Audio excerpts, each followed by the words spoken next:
Whoa. Look at all these emotes. Thank you for the subs. Thank you for the cheers that happened prior to the stream. That's all awesome. We appreciate that.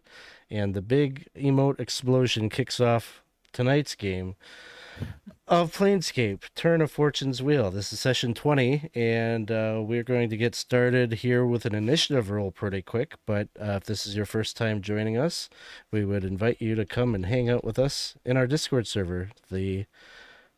Oh, you know what? That link is not going to work because I think we just lost our boost status. So I will have to fix that at some point here. But normally I would invite you to come and join us in our Discord server, but because I've got this vanity URL that shuts off if we lose our boost status, it's not going to work. But just hang out with us and we will fix that maybe during a break or something, and you'll be able to join that. So we do play a lot of our games here on Twitch. We recruit for our games from our Discord server, and we've got a lot of things going on right now with the channel. We're playing this game here. This game streams every Wednesday at 7:30. Tomorrow night we have Casey is in the. There we go. Isaac's got the different Discord link you can check out there in the chat if you would like to join. Tomorrow night we've got Casey running Vecna, Eve of Ruin. That starts at 8:30 p.m. on Thursday nights. And potentially, if I get a few signups, we might have a Castle Zintalin game on Saturday night.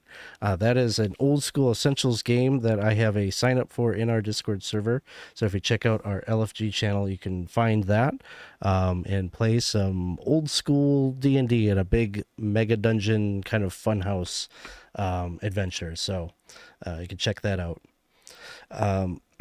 We're going to get started here with the game tonight. Just a little recap of where we are at.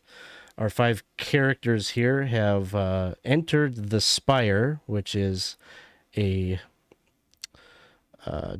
guess a almost like a mountain-like monument at the center of the Outlands.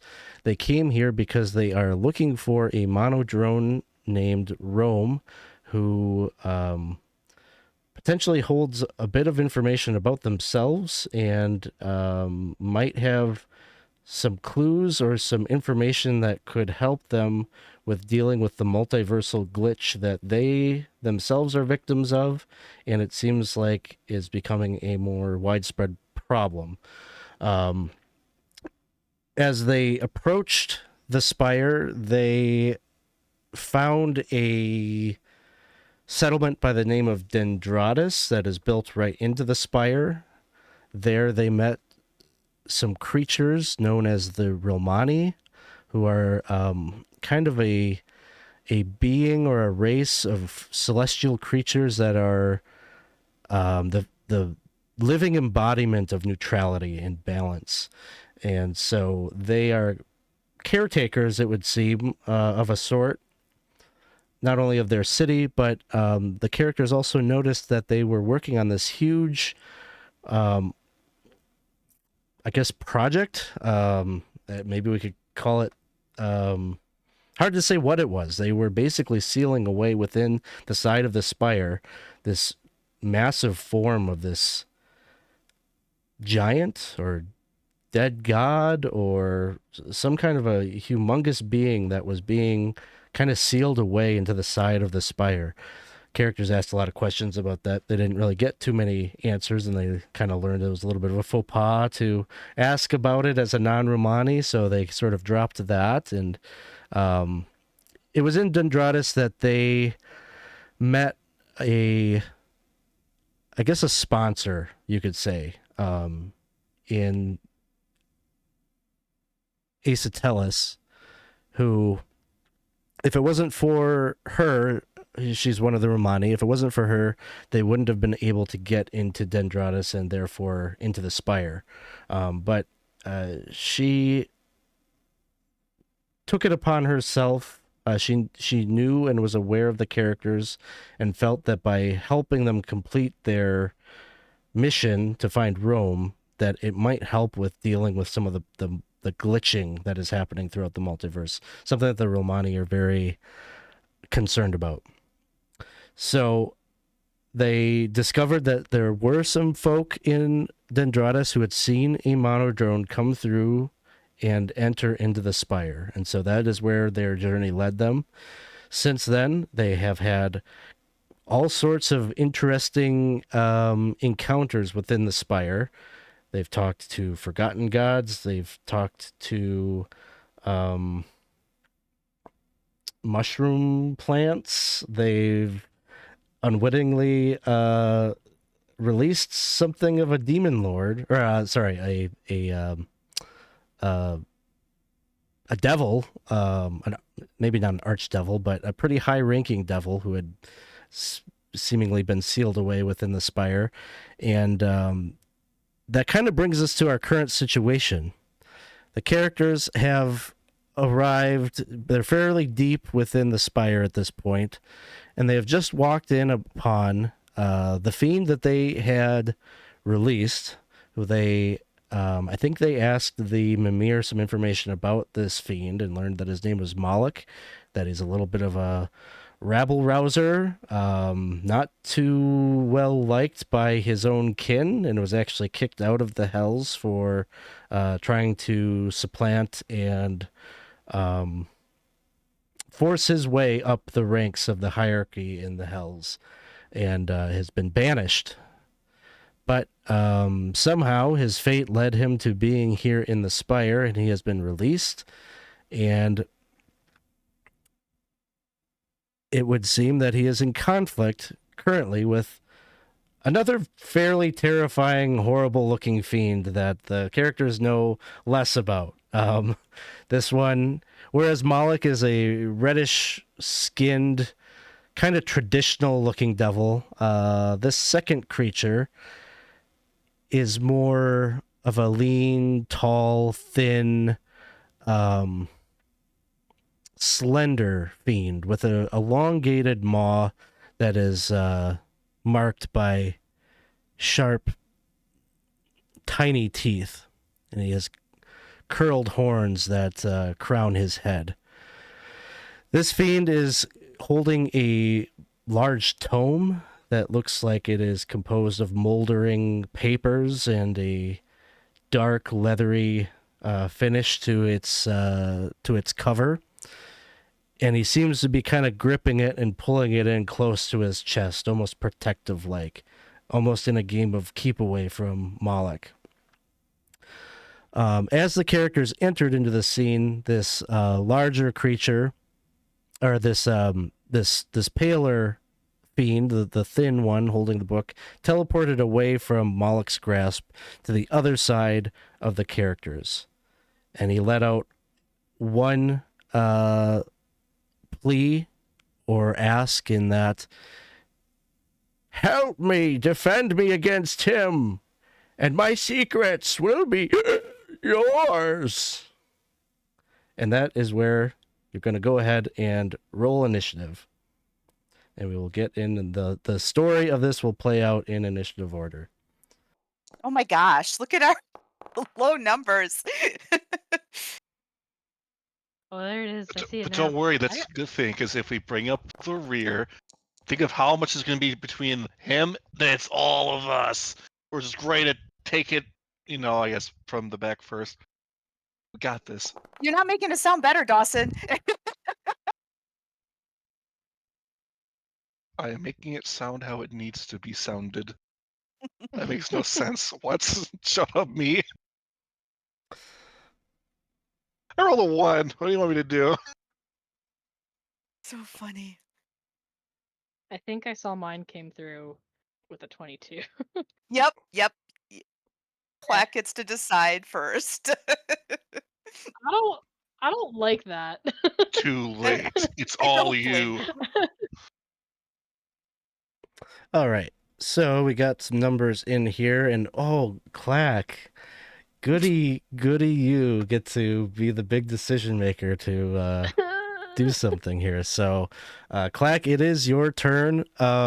Basically what you see is you are between a rock and a hard place. You've got the to your, well, I'll just use right and left as viewers of the map. So on the right, you can see the fiend with the tome, kind of cowering a little bit. He's just teleported about 20 feet or so behind the group and is kind of imploring you all forward.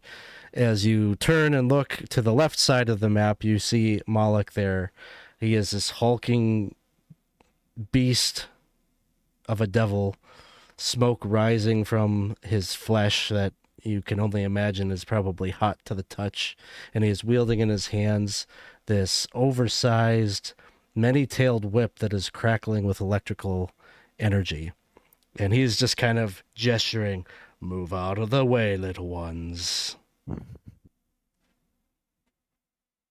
I know I said like what I thought I would do, but like the more you described it, like the less easier it became.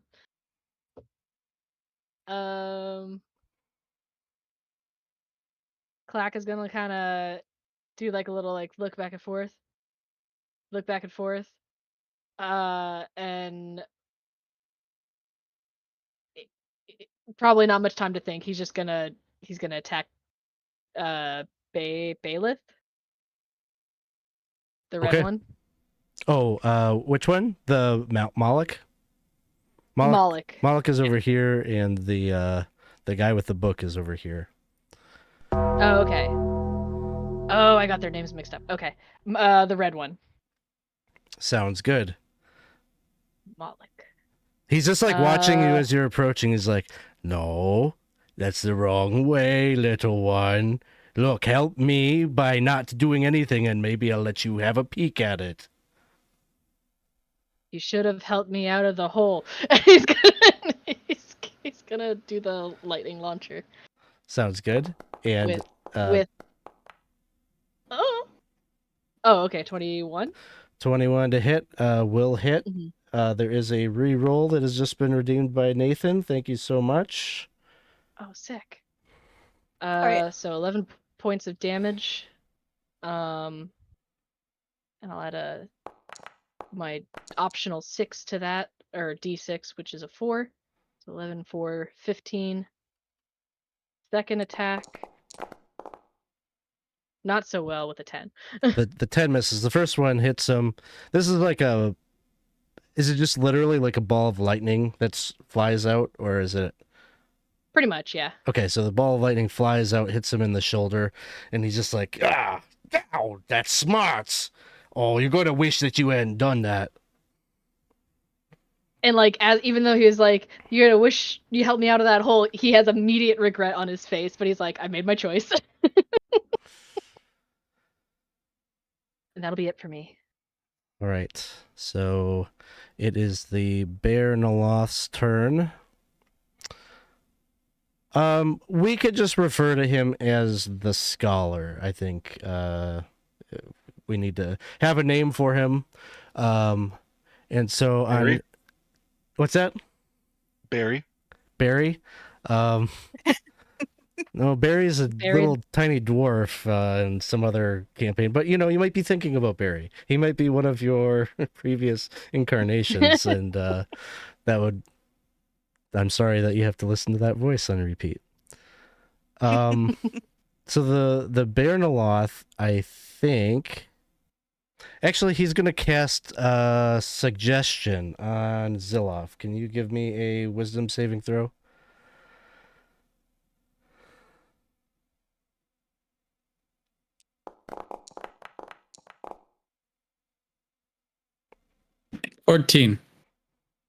So he casts Suggestion on you, and his suggestion is,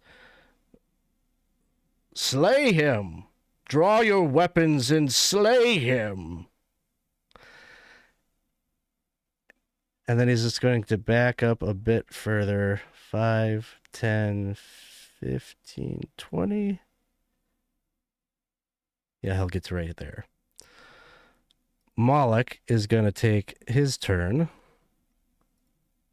"Slay him," he says. "Come here, nerd!" And he teleports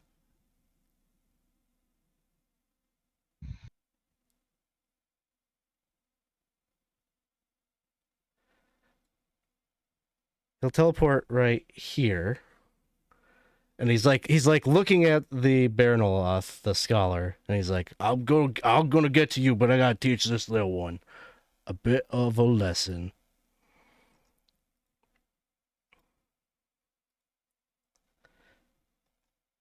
And he's going to hit you with his whip. Actually, he would teleport here, but it has range enough that he like just throws it back towards you. So this one's coming at Clack. A 22 to hit. Yeah, I think that might hit. And give me a strength saving throw. Okay, dokie. 18. It hits you and pulls you closer. He just like rakes you across the floor to right here. He screams like a little girl as this happens. And you take a total of 18 points of damage. There is some lightning in there. Do you need that broken out for any reason? Nope. Okay. And so that is him.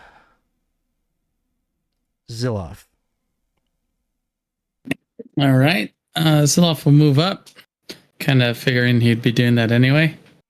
As Zilloff is moving up, he's seeing like a number.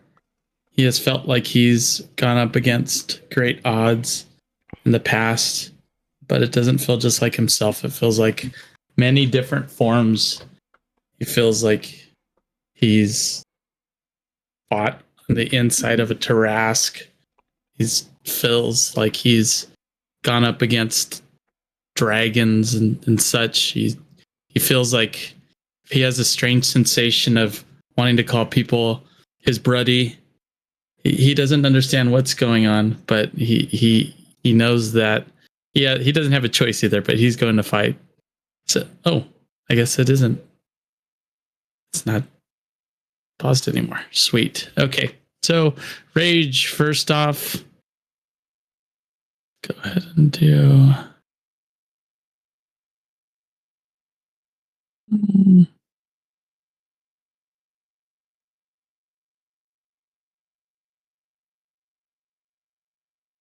Right.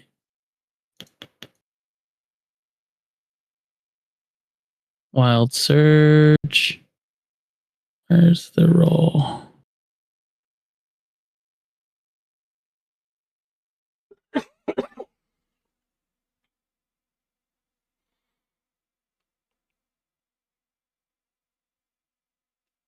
Moloch is just like, apparently I didn't hit you hard enough because this other one is coming up here. I don't know. Actually, first off, actually, never mind. I'm not going to do that. I will just do what I said. Wild Surge. There it is. 5. So, whenever a creature hits you with an attack, roll before your rage, and that creature takes 1d6 force damage as retribution. All right, here we go. Rage. So now at this point, it's going to be a +3 for damage anyway. First and second roll. 21 hits. Or 21. So it's a magical weapon too. So the first one would be 18 points of damage. And for the second one, it will be, oh, nice, another 18 points of damage.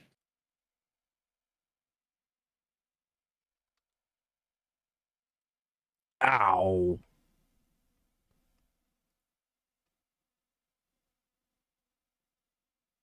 And that's it. He just like instinctively passes some very terrible, stinky gas. So stinky.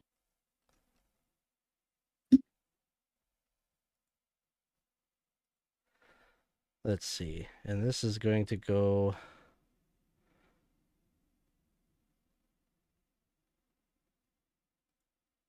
right here. And so emanating from his body is this yellow, nauseating gas that is going to create this whole area is basically heavily obscured, so you're essentially blinded unless you have some way of being able to look through the vapor. At the start of your turn, if you're in the cloud, you're going to need to make a Constitution saving throw versus poison.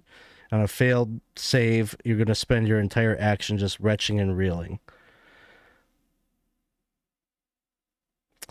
So that is that. Nobody has to do any roll initially as it appears. It's just at the start of your turn we'll resolve that. So next up is Issac, who she has true sight. She could actually see through it, but she's like communicating to you all. Don't get involved. What are you doing? What if you die again? Come on, we could just keep going this way. Oh, you just hear like her voice on the. None of you can see her, I don't think. But you just hear her voice kind of pleading with you all. Just let's go. And I think Moloch is going to use his last legendary action here. And he is going to give a swing against Klakacht with his many-tailed whip at advantage.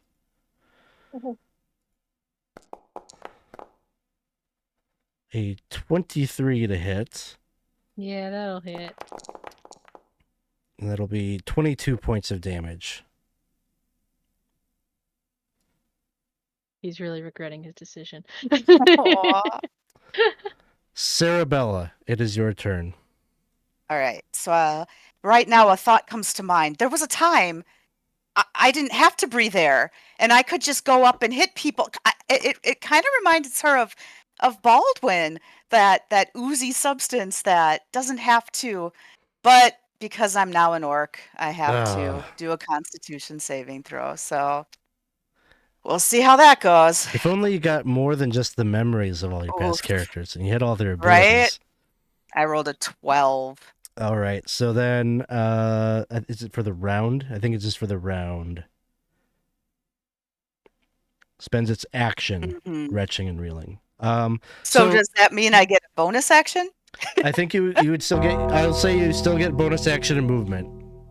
Well, that's great because I'm going to cast Misty Step and get out of this stupid cloud. Can you? I was Can going you to try see that. though? Oh, that's true. I can't. I don't think I can see. Well, if I have movement, I guess I could risk an attack of opportunity. Try to get out of here. 'Cause I'm not going to be much help if I'm just going to be stuck in a poison cloud. So, and I don't have any other bonus actions that can do anything useful. So, yeah, doesn't look like. All right. Well, I'm gonna. So I can't see, but I kind of know generally direction still, right? So Yeah, if I back up, I think you know. Don't go south, or I'll take a fall. But yeah. right. So I mean, my goal would just to be getting outside of the circle of the poison. Let me just see.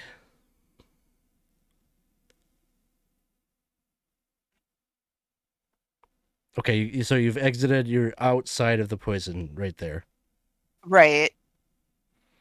I mean, that's not my full movement, but I was just waiting to see if anything would happen. But Not yet.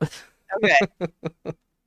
Well, I don't know. I'm outside the poison, so I'm gonna stay close Yep. to my friends.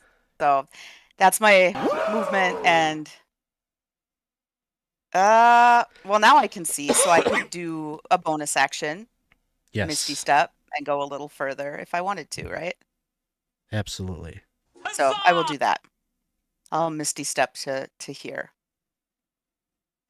If I would have been able to take an action, I was going to try to get you out of there, Clack, but unfortunately, I was Okay. nauseated. It was gross. So No help. But I haven't taken a side.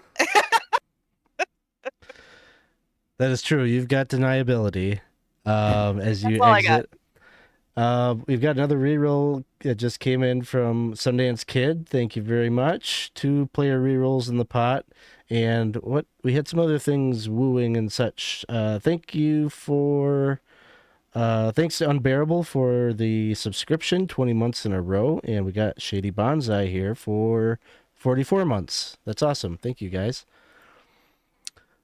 All right, that will bring us next to Baz. Okay, I have to do a con save first. Yes.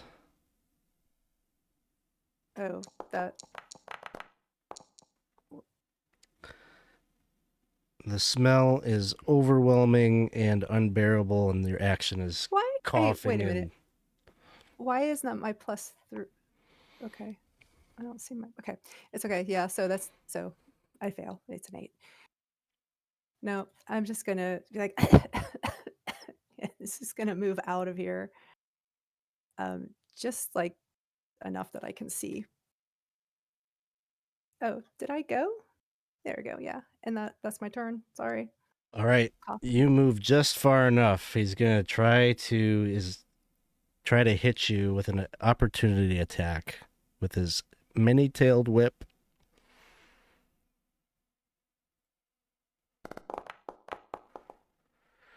A 22 to hit. Yeah, that hits. And a DC 24 strength saving throw.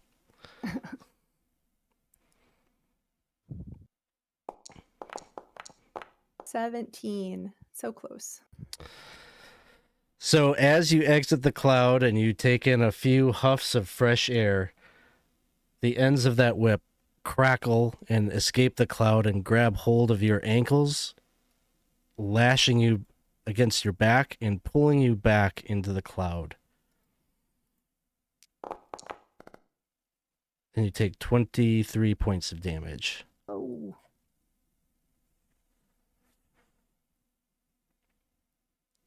And that will bring us to Baldwin's turn. Me. So I can hold breath. I don't know if that counts here or not. It's like one of your plasmoid abilities. Yep. I can hold my breath for, I think, an hour is what it says. Yeah. Hold breath. Do you have like resistance or something against poison too? I Do you have like a bunch of things probably happening? I also here? have resistance to poison. Yeah. So I think of all of the characters, you're the one that's probably not so affected by this. Oh, Good day to be a plasmoid. it's a good day to be an ooze, but I can't see anything. Oh, is that a whip that just took Baz in there? Well, whoop! I'm gonna shoot that way. And I will take 2 shots at something, probably, maybe. First one. Come on, you can do it. Oh my god, there's so much text. 25 to hit. And 25 hits. we'll throw a little extra stuff on there. I think he's quite a favorable foe at this current standpoint. So we get a little extra damage. Do 12 points. 12 points. That would be nice. And we do it again. 18 to hit. 18 does not hit. Oh, This is it magical damage? this is a super magical radiance weapon made by a specialist artificer who's getting absolutely wrecked in the middle of a gas pile. Sounds So yes. good. Is it radiant damage? Piercing. Piercing damage. Okay. All right. And then with my bonus action, I'm going to cast Zephyr Strike and back up just a little bit more. Let's see right there. That's it. Will bring us to the top of the order, and it's Clack's turn. Hopefully this works. I'm gonna cast Dispel Magic on the Stinking Cloud. It works. Stinking cloud goes away. Yeah. All right. You have to do the con save though at the start of your turn. You're right. Sorry. Con save. 18. You're a genius, right? No, I don't think it's enough. I do have Nice. genius left over, but 18 for my con save. Final answer.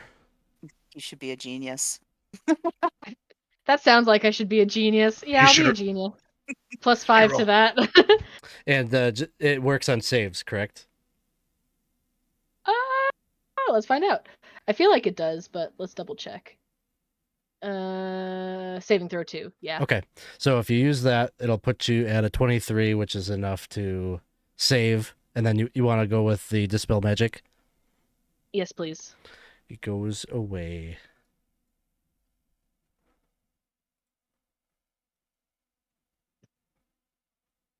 You're so smart. I got a lot more where that came from, love.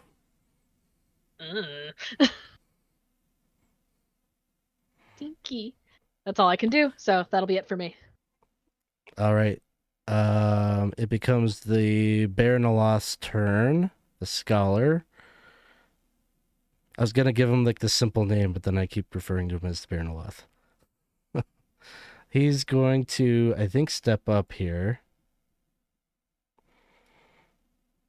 Get him! Keep him distracted! And he just, like, runs forward and he raises his claw high into the air and just slashes, raking the back of Moloch. Maybe. We'll see.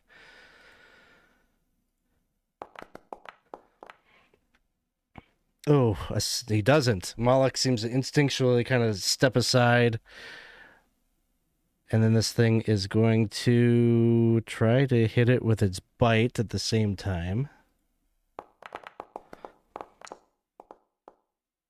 21 will hit.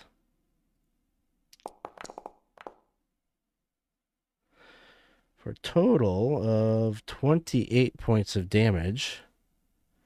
And it's going to prevent Moloch from regaining hit points, which is a pretty big deal.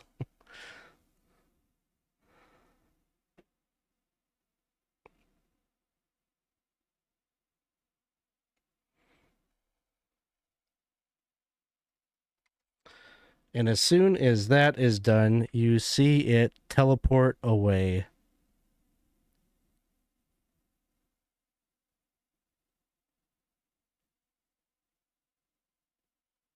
To right over here. Vroom.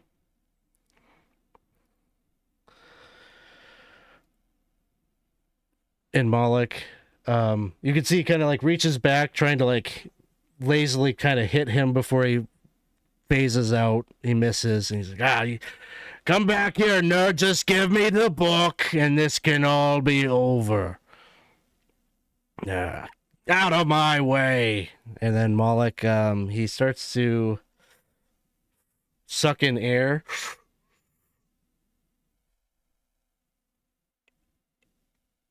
And he expels breath in a 30-foot cube in front of him. Oh. And there's this vapor. It's almost like a sickly purple that hangs on the air. It glows faintly. And each of you in this area must succeed a DC 21 Wisdom saving throw in the miasma.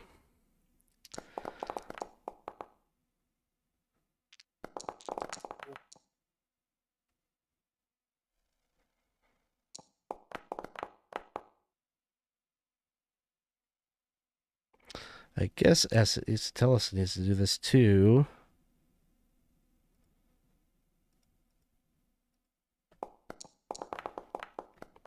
Sure why my save is not adding my bonus to it. I've noticed that all of your rolls are just rolling straight I D20s. don't know why, but it's not. It would have been plus. What did I roll for? It would have been a 13, so it's not going to make it anyway. I don't know why. That is weird. I think I'm just. Does gonna- are you rolling from D&D Beyond? Yeah, I'm gonna try to just use It may need. I know sometimes the I know. oh, I'm not going to downloaded think it. of the word, but like Dimension 20 needs a like a what is that called? Not an upgrade, but like when A it Update. recalibration. yeah, if it yeah, never mind. I'm just like my brain's not working, but that might be why it's doing that. I'm just gonna try to use Forge. So Gotcha.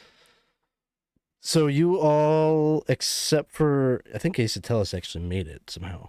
But it is 25 psychic damage, God. and you all drop whatever you're holding and become frightened for 1 minute. While you're frightened in this way, you must take the dash action and move away from Moloch by the safest available route on each of your turns, unless there's nowhere to move. May I use Flash of Genius again? As long as it's just a thing you use, right? It's not a reaction or anything like that. Correct. Then as long as you got it do. available to you, then you would take if you made the save, then you would take half the damage and not be frightened. Cool. 27. Half 27. 13. Actually, you know what? That's not what it says. I don't think you Oh take no. I don't think you take any of the damage, as it doesn't have a half damage clause in there, so no damage. Oh. Oh, thank God. And that is Moloch's turn, as he's just gesturing, move on out of my way. Zilloff, it is your turn. I no longer have the suggestion on me because I took damage. But it looks like I am. Am I still able to pick up my thing before I start dashing out of the way? Or I pick up my weapon before I run away? No. Okie dokie. I run away. Let me see.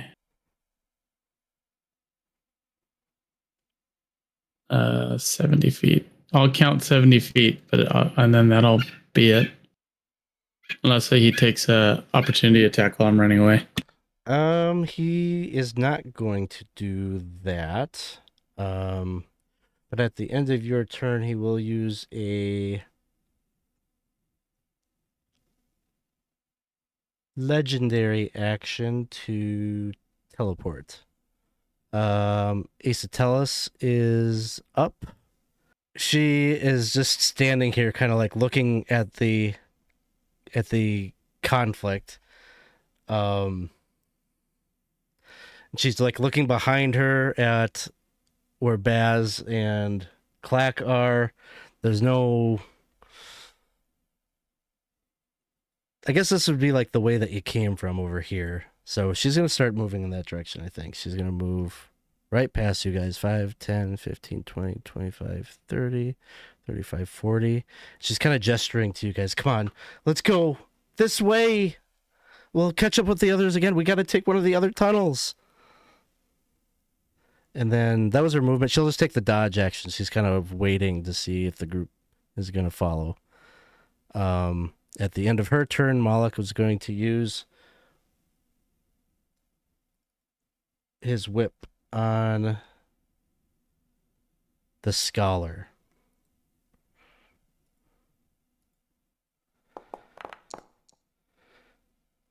But an 18, yes, that does hit. Deals him 20 points of damage. Cerebella, it is your turn.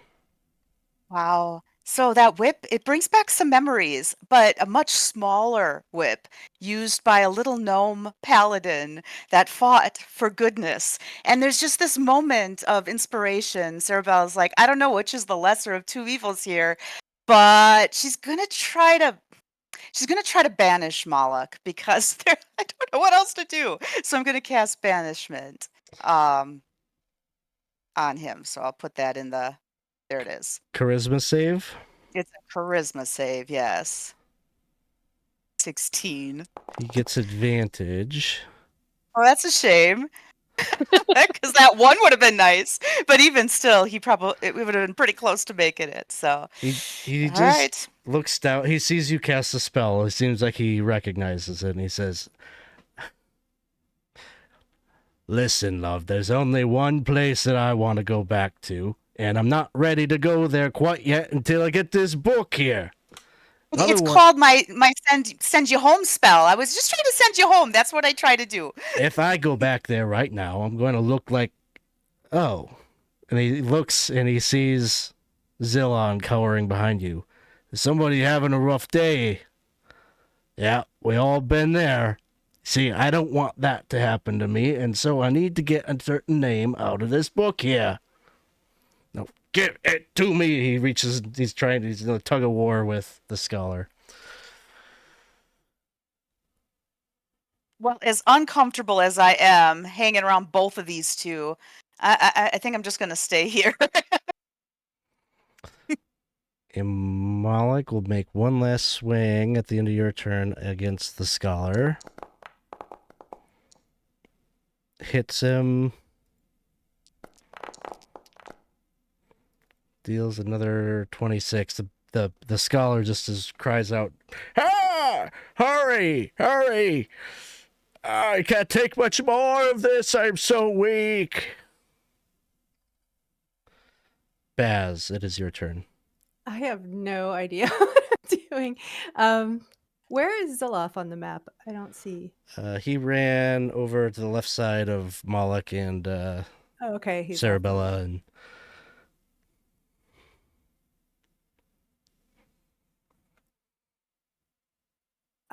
let's see if I...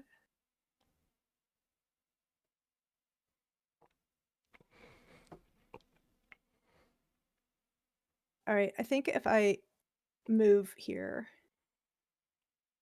and then I'm going to cast Bless on Cerebella, Baldwin, and Clack 30 within 30 feet of me. And just hopefully maybe it will help with saves. I don't know. sounds good.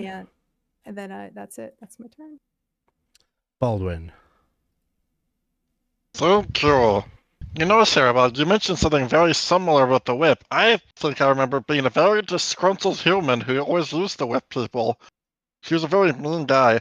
And as I'm falling back, I have Zephyr's Strike, and with my bonus action, I'm going to mark him with my Pulain or Warrior feature, and then with the new Bless acquired, I'm going to take the big shot. He needs help, and we need to do something about it. So we're going to go big. I will use the feature from Zephyr Strike to get advantage on this roll. And we'll see what happens. Math is hard. Plus a d4. That's right. That's the button. Big hit. 23 to hit. Hits.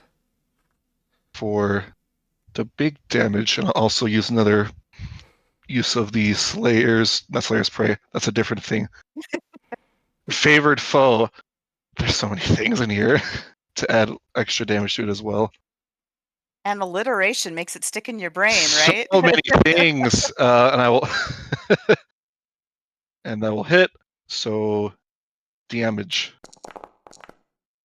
32 points. On that hit. Gotta mark so many things to mark off. That one. I will shoot again and I will go big. I'm blessed. I feel like a holy person right now. 23 to hit. Hits. For another, I don't think I get anything else. I think it's just damage. 22. All right. And with my little extra movement, I'm going to go pick up the axe and take 2 steps back. Sounds good. That'll bring us to Clack's turn.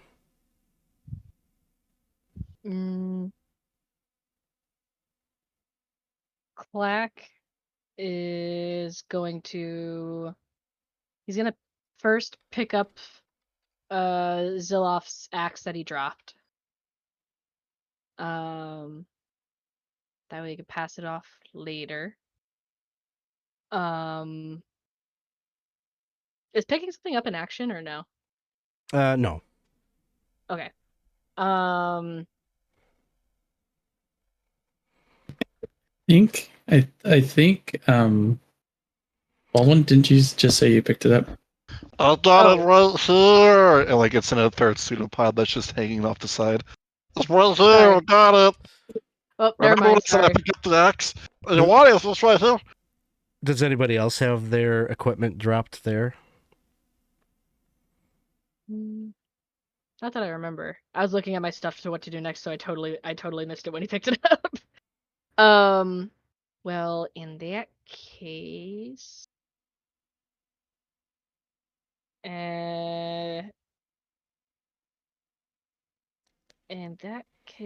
I'm going to cast aid. Oh, that's too far. Never mind. I'm gonna do magic missile. Okay. I'm gonna do magic missile on big red guy. So we're gonna cast that and do. There's 1, 2, and 3. So 2, 4, 9 points of force damage.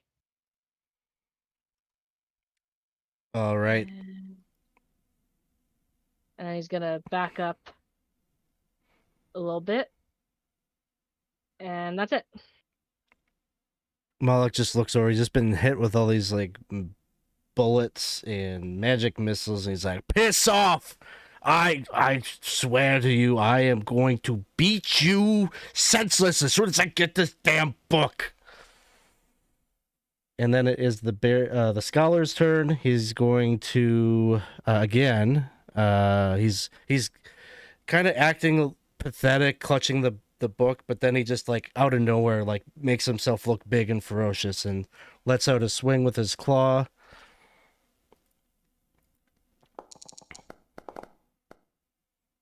This time he hits. Deals 29 points of damage. And then he's going to go for the bite. That one, unfortunately, misses. Moloch is looking down and he's seeing that his like wounds aren't. It looks like was expecting something to happen. He's like, "What? What? There's still holes there. Well, fuck this. What? I've got things to do. I'll be back, nerd." And he teleports away 120 feet. And you can hear him kind of marching, stomping. He's somewhere out of sight. It's pitch black, the cave. And he is beyond any of your dark vision, I believe, unless somebody has some ability that gives them vision, dark vision or true sight or something beyond that radius. He's roughly 150 feet away just for player knowledge. But my map isn't big enough that his teleports and such are going to be tracked on a map, so we'll have to deal with it that way. Although something tells me that you may not be able to chase him much, at least not Zilloff, because he would still... Although he's out of sight, so that would mean that his fear ability would be dropped. When does that drop? It's a minute, and it says, "Well, frightened in this way." You can. That I must you can just action. You can repeat your saving throw. Okay. Well, I'll do that. Otherwise, I'm going to be running away in the opposite direction for quite a while. Here we go. No. Okay. Still pretty scary. Yeah. Ooh. So I'm running in this direction now. 75 feet. So it's going to be a bit, but eventually. Well, where are you going? I don't know. I feel like I'm being Manipulated back and You're forth. right through me. I Stop have it. no control. I'm sorry.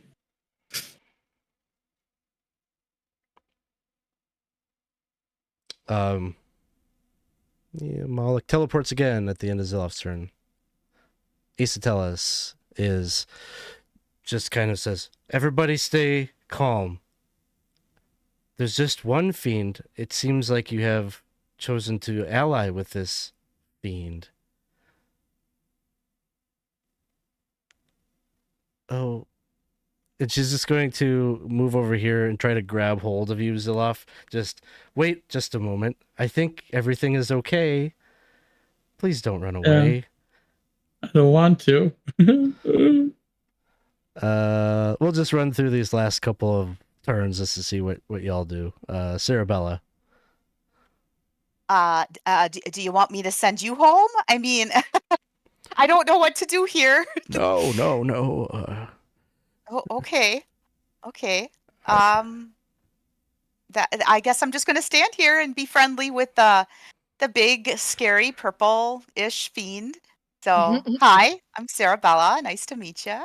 Nice to meet you. Thank you. You have done a great deed today defending this. Yeah, I really didn't do anything. I ran away from a stinking cloud and, got right in the face of a big red demon. This is not, I didn't do anything. But yeah, no problem. So that's all I got. Some conversation. Little conversation with the scholar. Baz. But Baz is just going to be like, "What the heck is going on? I'm not chasing that guy." And then I think that he's just gonna, yeah, I think he's just gonna kind of, I can move, right? I can move now, or do I have? Were you under the fear thing? Oh no, I don't think so. Okay. Was I? I don't know what's preventing you from moving. Just that everybody's going that way, and I was gonna go this way. I was just gonna come over 1, 2, 3, and I'm just gonna kind of beat around Cerebella and just like say, yeah, like what is this book that everybody's arguing about?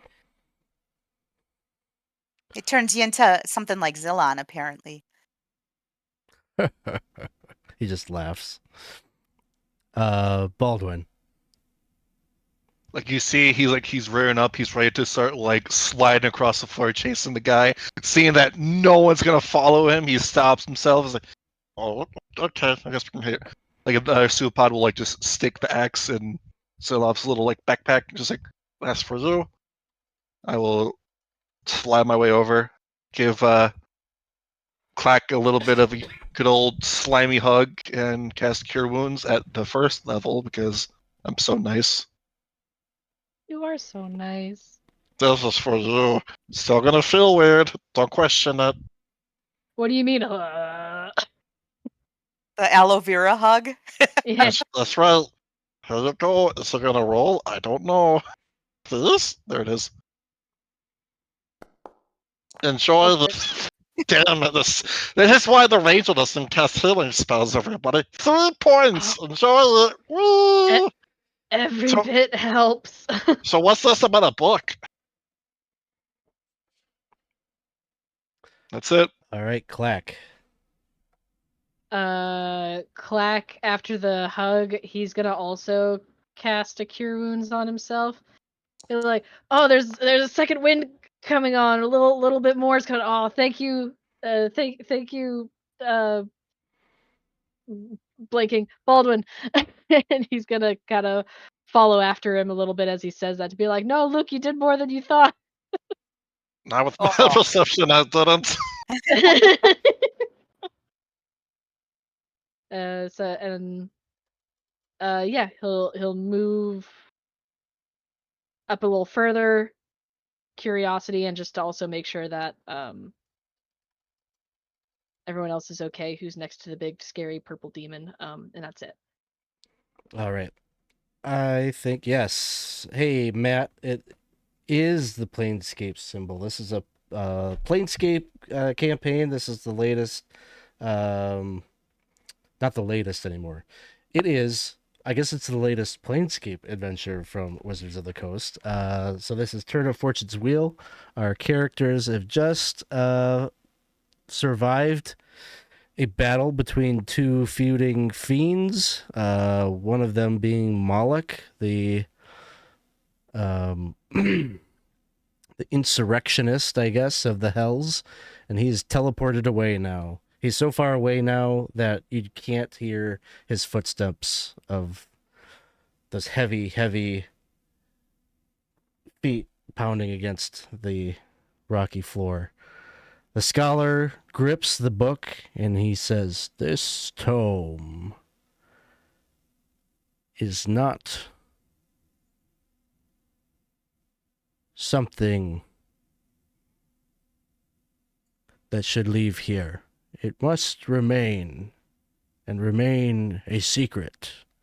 And he teleports up this wall, 60 feet up the wall, and you can see he takes the book and he stores it. There seems to be a cavity up there where his arm goes in, and all around this hole,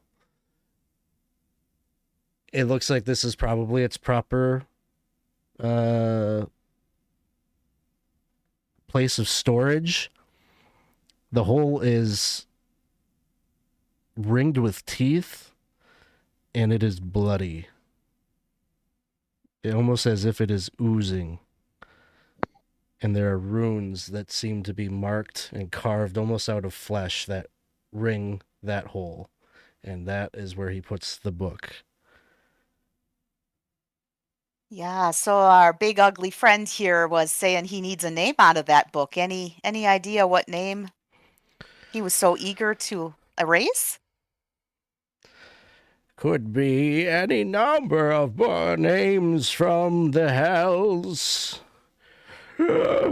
Most likely he would be searching for Asmodeus's true name. But I'm sure he would have settled for lesser fiends. He wishes to return home where he's been cast out of the Hells.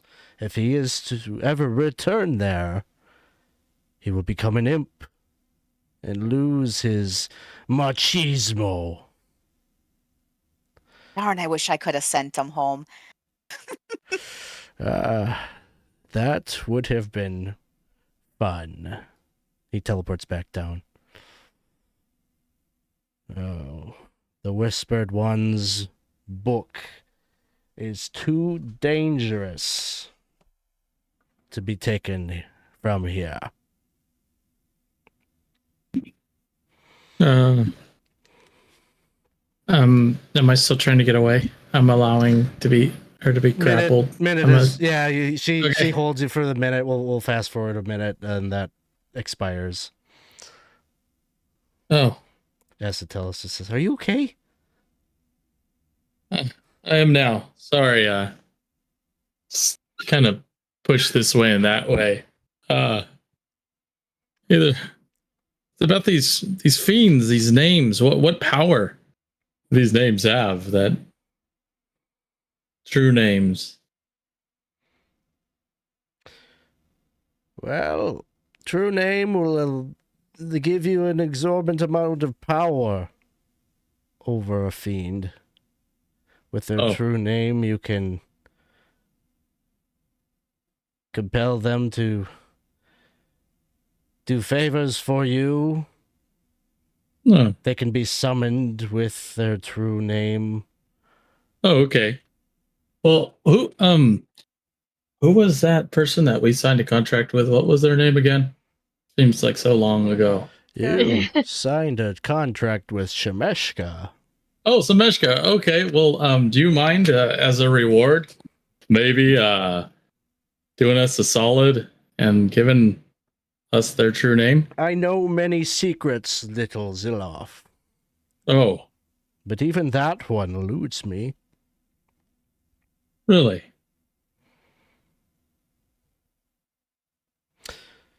Many secrets are whispered into the wind.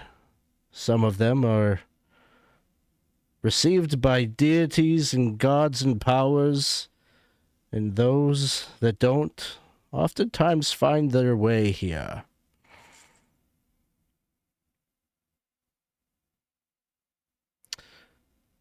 I will reward you, though. You speak of reward, and I did promise you knowledge in return for your help against Moloch. But there is one among you who is here under false pretenses. He looks over at Issac. You must deal with her first. What? Huh? Huh. I kind of just turn around. What do Issac, you mean by that? she just says, "Oh no, they already don't trust me. It's okay."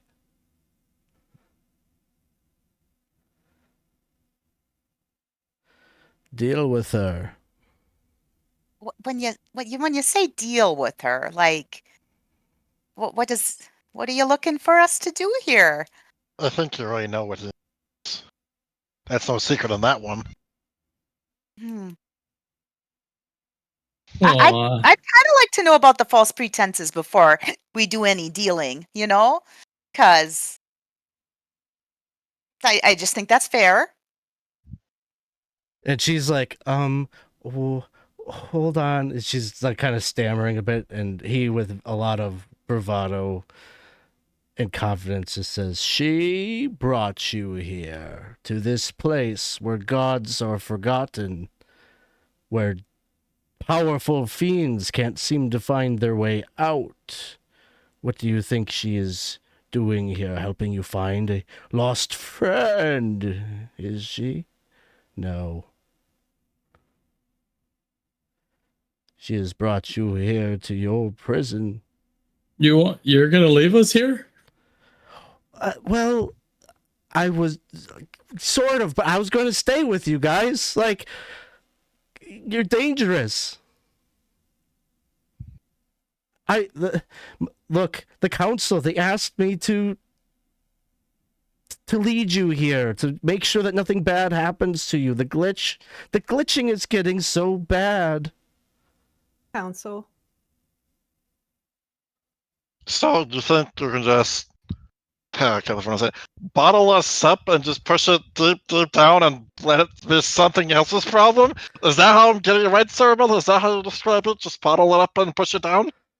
In circles, but we don't really go away. We're just here still. The glitches aren't going to stop. The feelings don't go away, Asatelis. Well, that's above my... I'm just following orders. Oh, yeah, just following orders. That always gets people off the hook. I suddenly feel a great sadness, and it's from a past life where the word satellite club comes to mind. As we're being pushed away, far away. He's like, I don't like this feeling. Did we become the satellite club of the multiverse? I feel like I've heard the term before somewhere. What's a satellite? I don't know. Something far away that no one has to think about. Wow, where'd that come from?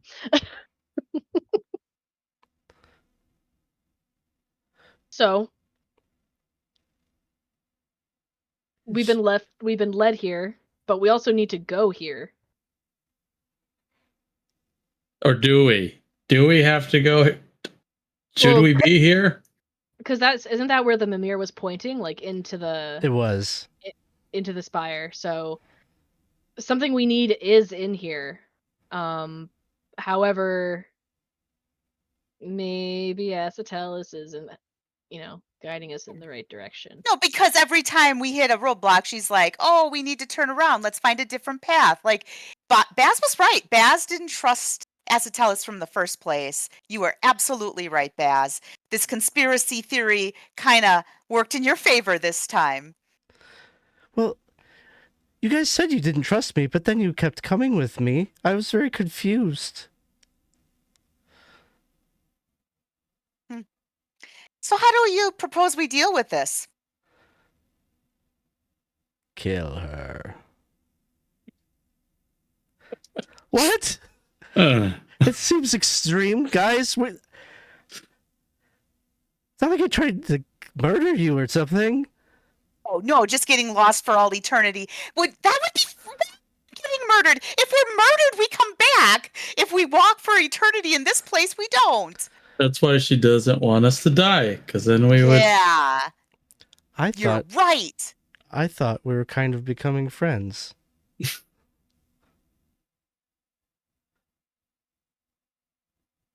So you don't feel bad, or you do feel bad? I'm in the middle on that. They're Yeah. neutral. Not a big surprise, huh?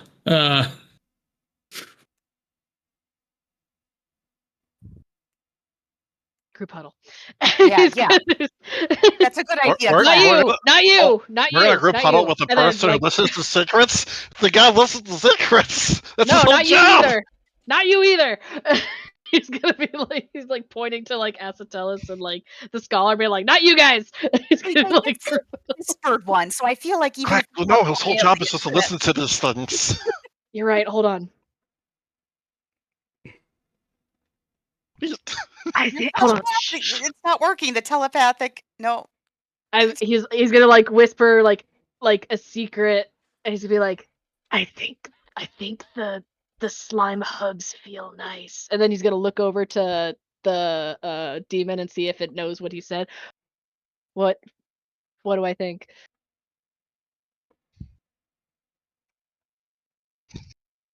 What do you think? You just said it out loud. No, I didn't. I whispered it. We're just, huh? I whispered it to see if like he'll hear it, because then what's the point of a group huddle if he can hear it? He's just humming. Do do do do do do do do do do. Fine. The slime hugs have one advantage over healing potions. I heard, or maybe I remember, like they put tracking devices in those healing potions. So, maybe I don't know. That doesn't sound right, does it? I feel like I remember that though. Anyway, it's clear we can't travel with her anymore. I, for one, don't feel comfortable killing someone just That's what it was. for being a jerk. What if whisper time? Whisper. But What if we keep them along? I'm trying. Oh, okay. What if we keep them along because they're clearly trying to guide us in the wrong direction?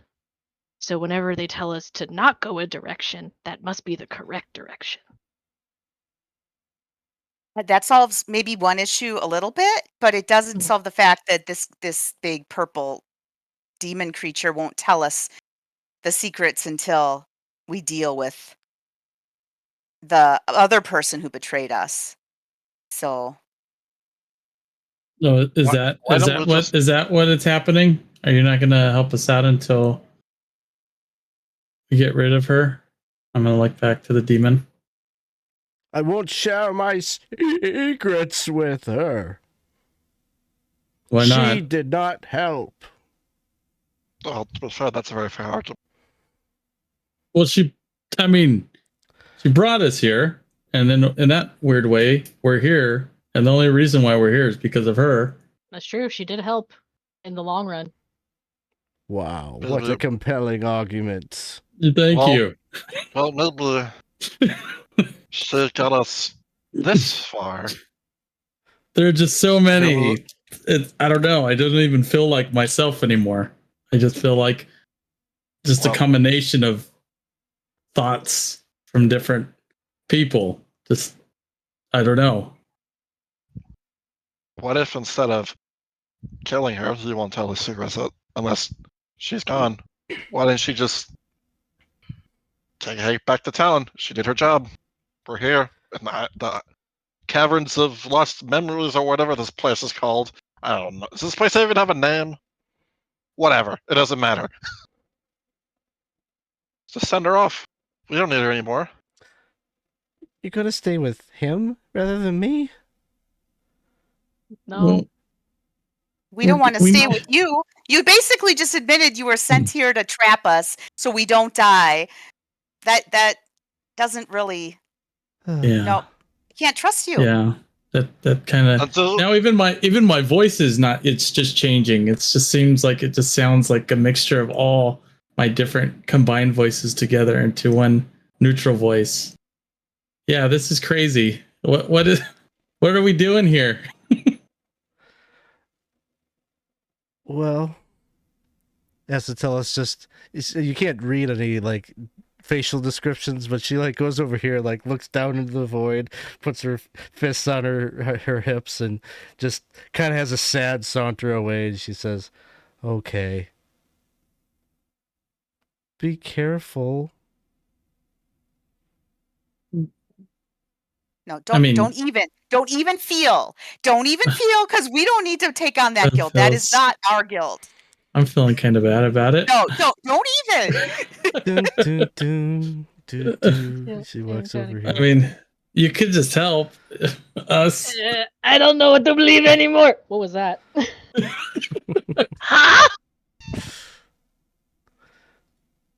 not doing I that. don't know.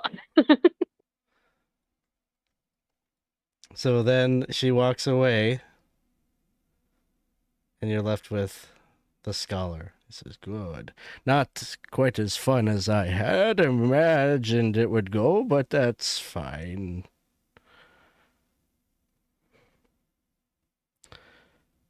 So, You know Well- the questions we ask, right?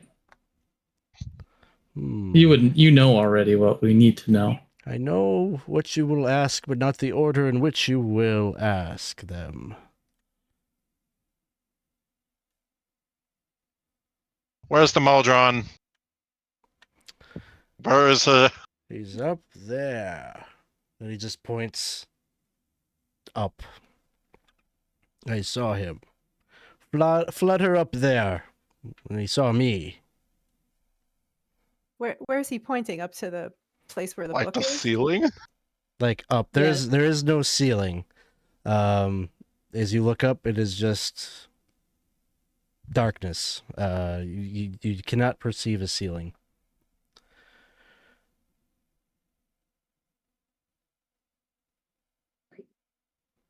He's up there. Well, yeah, if we can believe anything that comes out of this person's mouth. I mean, no offense, but we do have this habit of falling into, liars company. Yes, you do.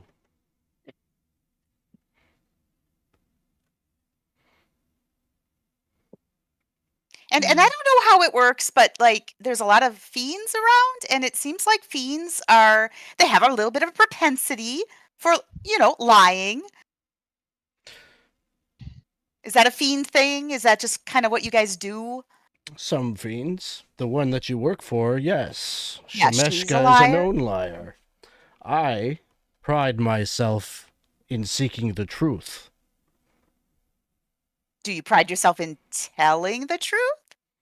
When it suits me. Mm-hmm. Gotcha. How does you feel about this whole glitching situation? Well, it would be inaccurate to say that I am indifferent. I wish to see it resolved because one day I hope to inherit the world, and if there is no world to inherit, then all of my years of research and scrounging the ends of the multiverse for essential truths will be for naught.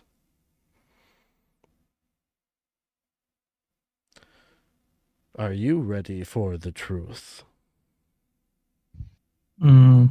Yeah, I think we are. And if we're not, this is as ready as we're going to get, I think. Mm-hmm. That's fair. Which truth do you wish to hear first? Oh God.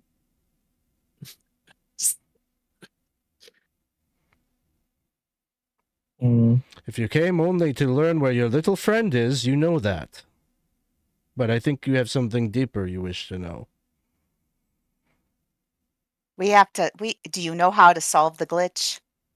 What do we have to do to solve the glitch? Yes. That Do little y- device that you have there. He points at the mirror. You have the key right there. You need only find the door in which to insert it. Another Modron. A little bit harder to find, maybe, than Little Rome.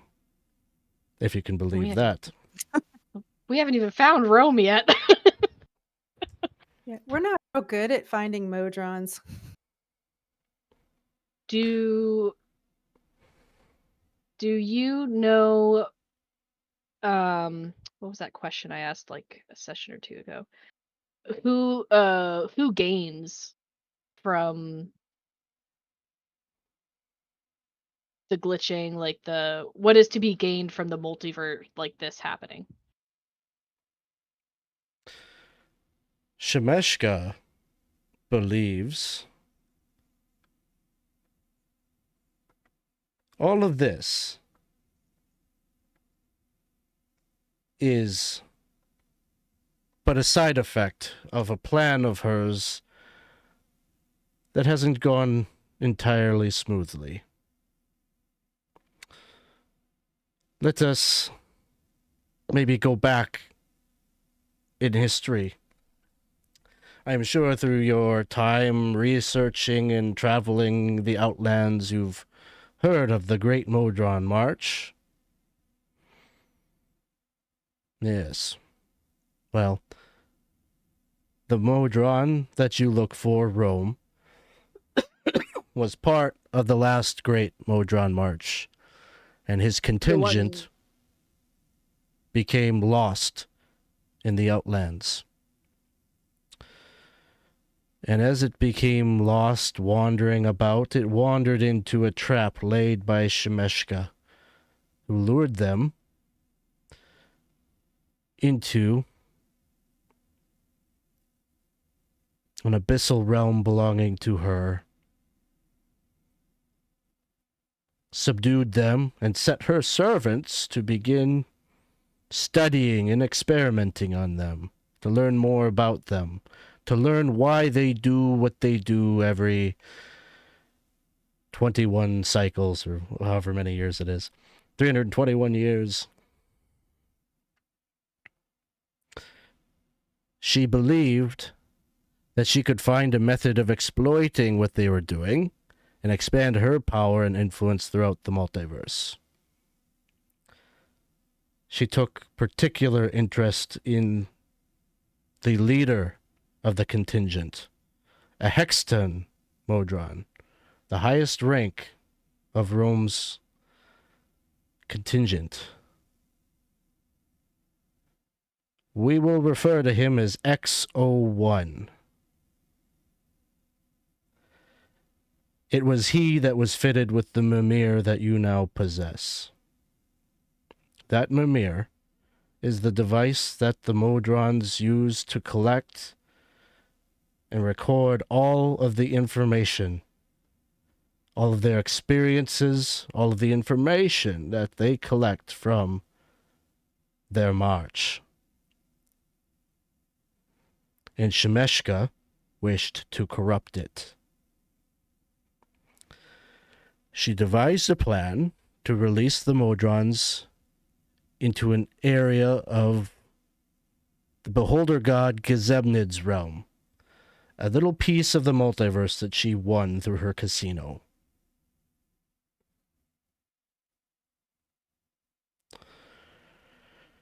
A place called Tyrant's Spiral, a place that you've been before, though you don't remember. There she subjected the Modrons to an endless march, a never-ending loop of chaotic influence, and programmed them to believe that the blood war was spilling out across the multiverse. If these Modrons and the Mimir were corrupted so, were influenced so, it would seem their belief became manifest. And with that, Shemeshka would have the levers of control to influence that conflict and have leverage over Asmodeus and the Fiend Lords and those of the Abyss. She is a power broker. She wishes to expand that influence.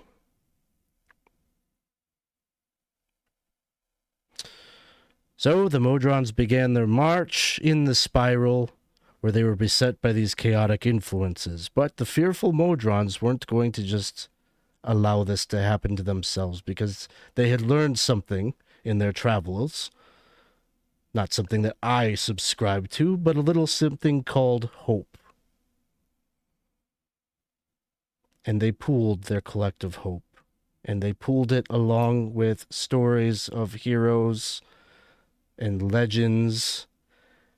And they manifest from their belief 5 heroes who would be their salvation.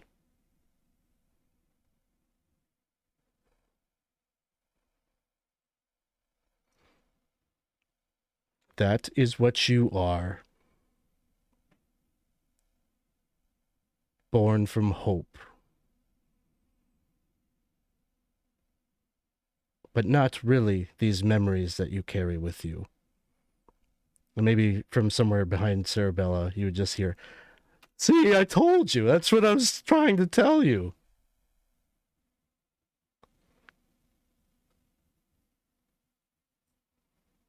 Well, I'm not afraid to admit it. I already said Baz was right about Acetellus, Zilon. I've I think I've taught you many things about life, as your kind of surrogate mother, but you have taught me some things as well. And you were right. You're very bright. I Um, think I think I think his name is Zilloff. I think Zilloff. that's yeah. Yeah, Thank That's you. actually Zilloff. Zilloff. Yeah. Yeah. And so then we're kind of composite heroes. Is that Well, you weren't the first manifestation the Modrons came up with. Believe it or not. They had some maybe higher ideas of what champions looked like. To each their own. But Shemeshka was prepared for some nosy protagonist to maybe poke their nose in her business. And you tried to lead the Modrons out of Tyrant's spiral, but it did not go the way the Modrons hoped. She and her fiendish allies defeated you. But she didn't kill you. No. She knew what you were. She knew that you were born from a hope, from a wish, and that was something that she wished to study further. So she entrapped you all, sent you back to a prison she keeps within her casino. But in your battle, there was enough time for X01 to give the Mimir to a little Modron and say, "Go." She won't notice one little Modron has left the flock. And in that Mimir is the collective information, the memories of all of these manifestations that you keep coming back to, and all of the hope. But it is breaking. Each time you come back, you could become less. You become weaker. You become stranger.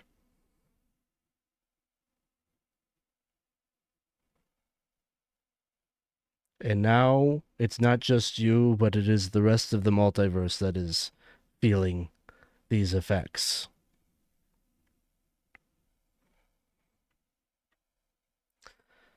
You've tried many, many times to collect the Mimir, to repair it by visiting the gate towns,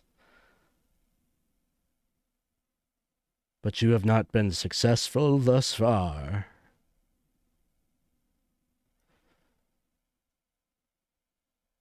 Have we been here before? Have we made it this far before? You've never had to before. Something different happened this time. Rome was separated from the Mimir. But yet it fell into your hands and the mission was complete. You repaired the Mimir without his help. And it led you here.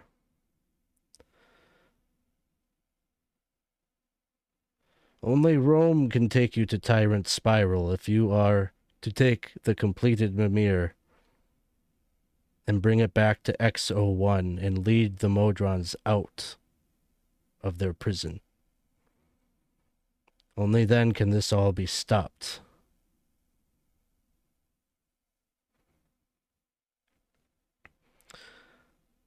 But how do we make it different this time? How do we succeed? What's the magic variable? Yeah, You, or what made us fail the last time? Right. How do we avoid that? Yeah, good point. I don't think you will be successful as you are.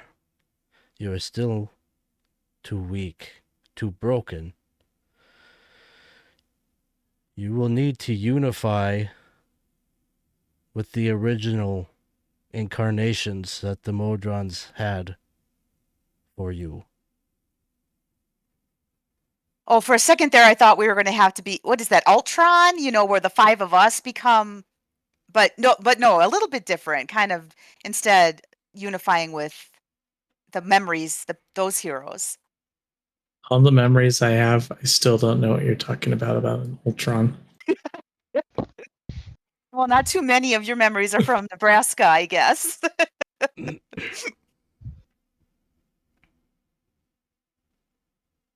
How do we do that?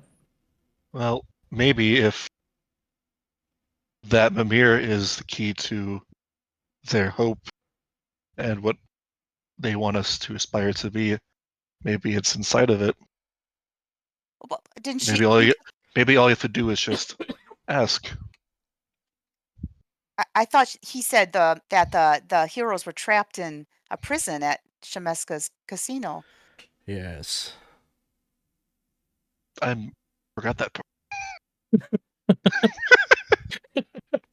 It's a lot of information being thrown at you at the 11th hour. I understand. I feel like I've been writing so many pages so far. Maybe if we, like believe in fairies, that'll help too. It doesn't hurt. It might get us there. In Can all of my I- incarnations, that sounds like nonsense. Can I ask what the form of the heroes was? Sure, insert level 17 character that you're going to create sometime in the next week or two.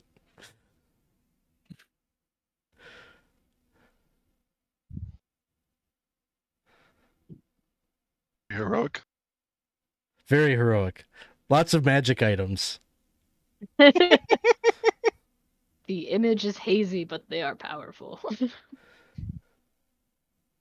I suppose it's fair that he probably doesn't know that detail, but here is where I tell you that at some point in the next week you need to probably create a level 17 character that fits this story of the original incarnation.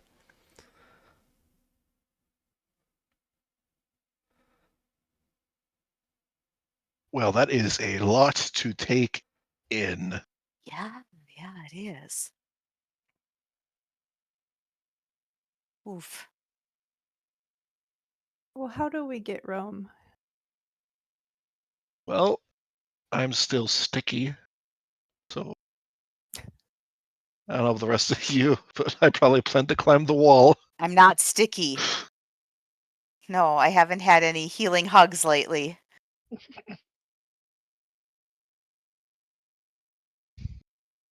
I don't know how high up we have to go, but I can make a couple of us fly. How do we get there? I'm going to ask the fiend. Sounds like some of you know how to climb, some of you maybe know how to fly, but one way or another you need to go up if you were to find him, because he did not come down. How high up is it? How, is there an end to this? Not that I know Diggle. of. We're not. Well, I understand from your perspective, you may think that if you climbed for a requisite amount of time that you would reach Sigil, but this is false. The darkness is hungry. And it goes on for a long, long time. What hungry? What does that mean? this isn't the first time I've heard this term before, I'll tell you that. Seems that we need to find ourselves a portal instead of climbing up. Or push through and face whatever challenges may come with it. You may need a portal at some point. You don't know how to leave the spire. When you are ready, come back and talk to me. Or perhaps Baldwin here can help you with that. Oh, yeah, that's right. You're good at finding portals. Perhaps after a short rest I can assist in this endeavor. All of our voices have changed. Feel like a sweet release of, clarity, and Indeed. I found out how to open up my vascular muscles better in this form. Really easy. This is much better. So it sounds like the group is electing to take a short rest here, so you may go ahead and do that. Now, one thing that is going to be true of your short rest, I don't know, I think you guys did do a short rest before, and I didn't mention this, but it's okay. As you are healing hit points from your short rest, you are recovering only half of those hit points while you're in here. Would that affect something like my arcane recovery as well? Like magic? No, it won't affect that. Just the Okay. the hit point increase from specifically from hit dice. If you cast a spell or something like that, you get the full effect of that. But just the short rest dice. Okay. That's the rest of my hit dice, so I get 3 hit points back. If you want, I can burn up some spells. I don't use them that often enough for it to be super worthwhile. You know what? Just because you said no, I'm going to do it anyways. That's right. You're going to get another hug. You're going to like it this time because this is a level 2 spell. It's so much better. He just opens his arms and he's like, I like the squishy hugs. They're very cooling to the touch. Making it still very weird. I was burned by an electrical whip. I burned. Yeah, that whip was wicked. Your selflessness reminds me of so many people that I've adventured with, Baldwin. Care to name one? They'll just, I don't know. They all just seem so selfless. I keep on. I see one with scales. Oh, this one, this person, I have a strong feeling to. They were very handsome. I can't think of handsome man. Was that his? No, I think I remember. I think I see something different in that memory. I see a very small individual who was just constantly pestering people. It was so weird. Kept poking at. It had some affinity for spitting on them. It was so bizarre. Let them find peace. But that peace didn't feel comfortable. Wait, you know about these people too? I think so. We have gone on many adventures over and over and over. See why together. some of these heroes failed. Now that, I'm giving it some thought. The, Yeah. the scholar is just in the corner singing a little song to himself.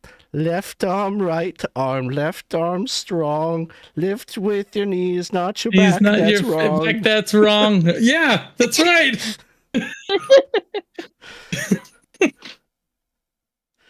That one didn't end well. I don't know where that one came from. That came through here quite a while ago. I don't know. Maybe I should adopt that voice again when I'm out of here. We'll see. The level 17 version of Zilloff is. Yes.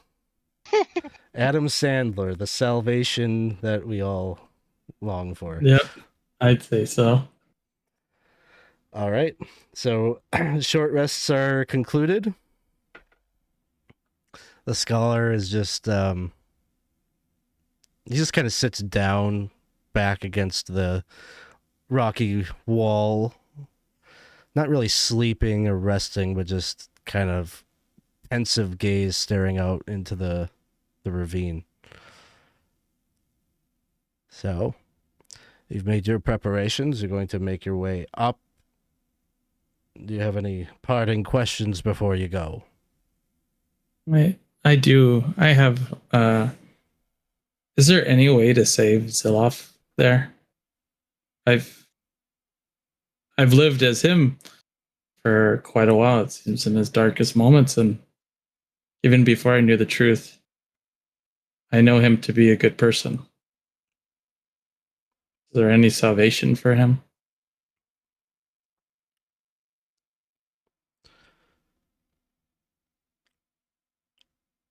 He did a terrible thing in the eyes of the gods of law and goodness. He is paying for those sins. It isn't impossible that something could be done, but it would require nothing short of a wish.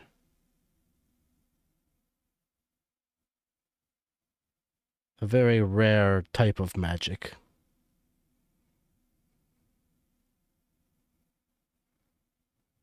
It just nods.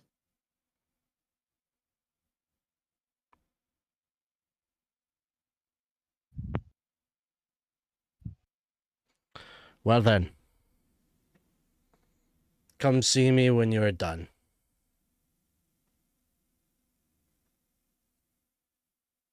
Anyone need any last minute hugs before, the fun part begins?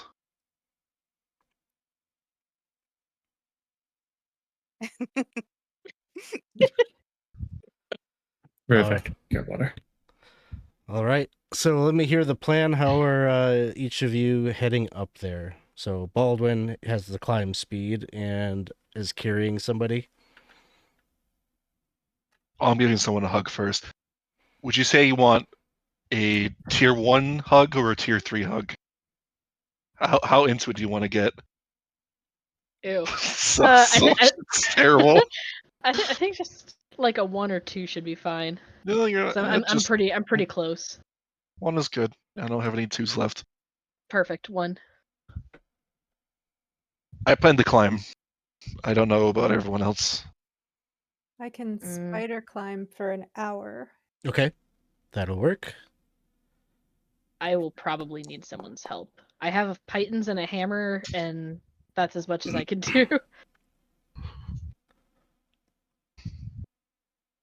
Well, I have a fly spell. Oh. If I cast it at a higher level, I can target additional creatures. But it only lasts for 10 minutes, and I don't know how high we have to fly. So that could be problematic. I could give you spider climb, and then I could wild shape into a spider. Okay. But I think let me make sure it has a climb speed.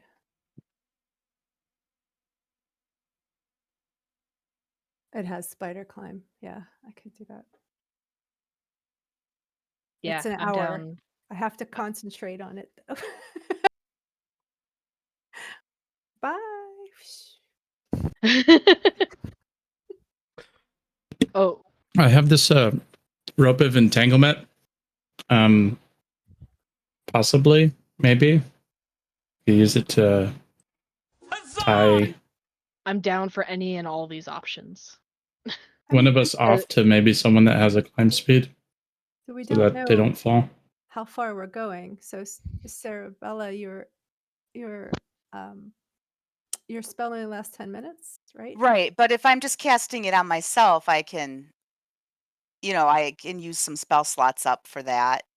You're gonna. It's just if I have to cast it on more than one person, I don't have as many of those spell slots. So Mm-hmm.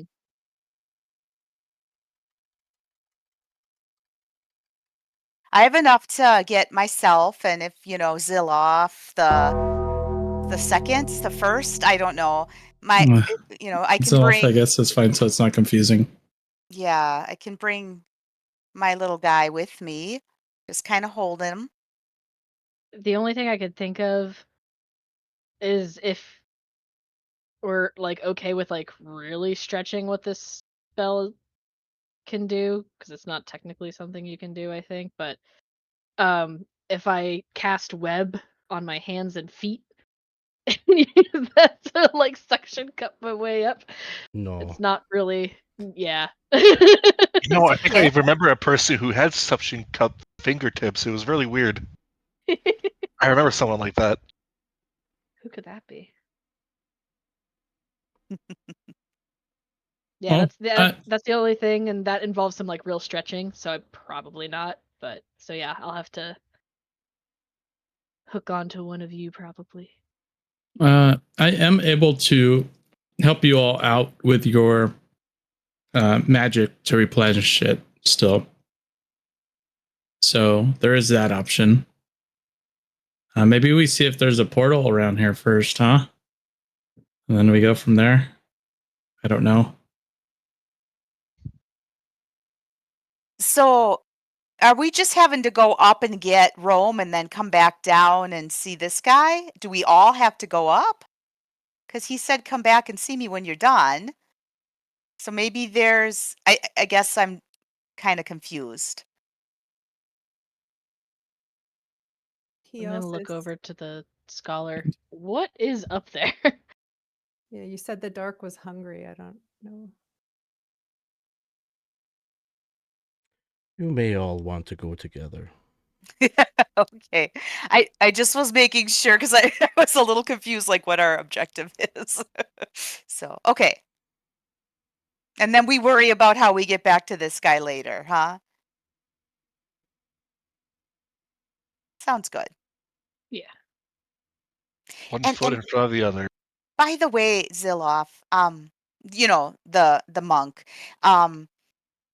we're taking good care of Zilloff here until we get access to a wish spell. Until someone does. We can just make sure he's taken care of until he can be saved. Mm. I just wanted to let you know that. Yeah. That's that. Like, well, yeah. We'll I get could there. see that. We'll get there. Yeah. Okay. Say so.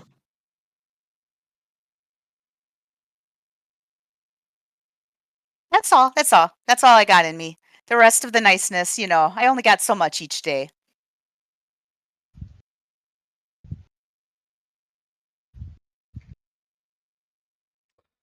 How are we getting up? Let's solve the issue now, everybody. Mhm. I'm climbing. What else is everyone all doing? Would you allow me to use a rope of entanglement to connect myself to him while he's climbing? So Baldwin is going to climb up carrying one person, and then you're going to be hanging off of him with the rope of entanglement. Is that No, okay? I would be using the rope of entanglement to hold on to him while he's climbing. I guess that doesn't help because he'd still be doing strength checks. Carry me. Do you consider that you could just climb yourself because you're very strong? I probably could. The wall, it's not necessarily like a sheer flat, it's a pretty cavernous wall with a lot of footholds and grips and things like that. A reasonably strong character probably wouldn't have too much challenge scaling the wall. Okay, in that case, I'll climb myself. Would the rope be helpful, like as a buddy system, in case someone starts to fall, or would that make you just both fall? I don't do much rock climbing. I believe the rope of entanglement specifically grapples someone. Oh, Yeah, it does. So, then you're not moving at all, are you? right. So it wouldn't be useful in this scenario. Okay. Mhm. That's funny. I guess I think I would just use it as a regular rope. Maybe just rope Yeah. of tying or something like that. Yeah, you could certainly do, the old adventurer. We're going to harness each other together with ropes in case someone falls trick. Sure, that's what I'll do. All right, so Zilloff, you're like kind of connecting yourself via rope to Baldwin, and then Baldwin, the idea you're kind of giving a piggyback ride or something to Clack. I guess. I mean, you guys described to me what your plan. I'm just trying to make sense of what the plan is. Right. I'm trying to. I'm mostly liquid. It's either that, or if Lyra's okay spending the spell slot on me to do spider I'll climb, do that. I'll be like, I'll walk over to the wall with you, and I'll be like, so here's how you do it, and I'll show you. Alright. I'm Perfect. really great at climbing. Okay, so spider climb on Clack. Baz, you're wild shaping into the spider? Wild shaping into a giant spider, yes. Okay. Well, and I'll use my fly spells, which, I mean, if I'm going each round 120 feet, if I'm dashing, so I might just take off because I don't have as much time as you, but I can go faster. So hopefully it all comes out in the wash, guys. Okay. We'll see how far I can go with the spell slots I've got. Would you like a lantern of revealing with you? Because I have this thing and I've never used it. I mean, this is going to sound stupid because it is called a lantern of revealing, so I know it reveals Sees stuff. invisible things. Oh, okay. Yeah, that'd be nice, just in case, just to see all the things right before they eat me. Yeah, that'd be great. Pass off the lantern to you. Okay. I will just post it in the chat. That's what it does. 30 foot, 30 foot. Okay. That way I can kind of give you guys some light too as you're climbing. You can see the little... Oh my goodness, I'm going to be like a shooting star. My giant spider says that it has blind sight. How does dark vision? Oh, dark vision 60 feet. That's fine. Okay. So Baz is a spider, Clack has spider climb, Baldwin has a natural climb speed, Cerebella has a fly spell, and Zilloff is being a manly woman dwarf. Give me a strength athletics check.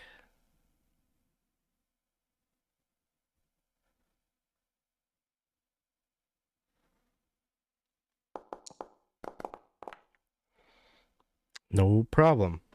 So probably the speed factor here is slowed down a bit just from Zilloff would be like the slowest moving up, but is navigating the rock wall best that is dwarvingly possible and is making good progress up the wall.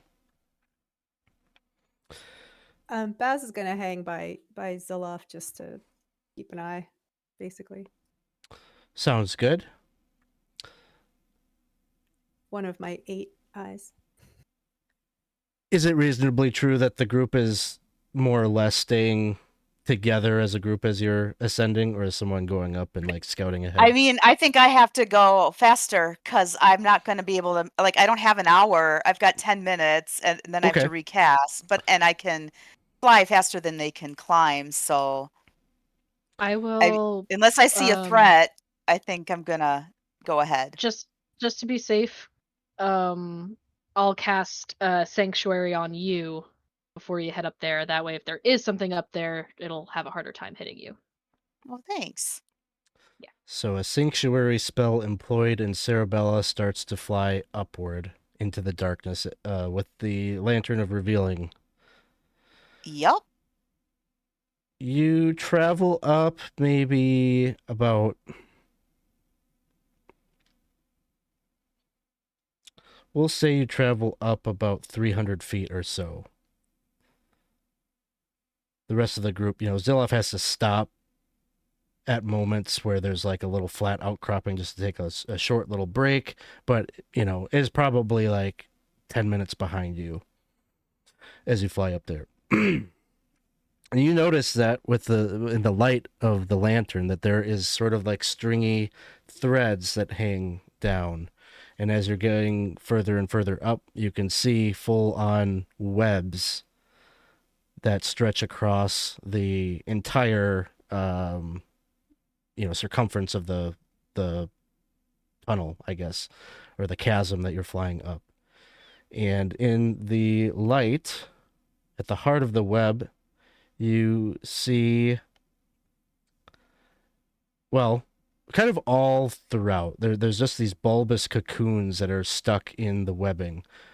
But one of them is sort of moving and struggling and writhing, and you could see kind of a metallic glint from underneath the silk, kind of a singular Okay. eye kind of looking out at you from this Oh, boy. spherical shaped creature. So if Baz can like go and sort of touch onto the web, then I can. So, yeah. Are you up there? Because Cerebella Oh. was flying up ahead to scout. So far ahead. Yeah. 120 feet. Yeah, each turn. Well, as soon as I can get in contact with it, because you said there was things hanging. So I guess if I'm too far away, then no. Yeah, I think right now we're looking at Cerebella's like perspective as she scouted ahead. Okay. Let me check something real quick. Would it be possible for me to get close enough and touch it and then dimension door back down to the ground? Yes, it is possible. And I'm going to take that as you're going to go and try to do that. I am going to try to do that. Yeah.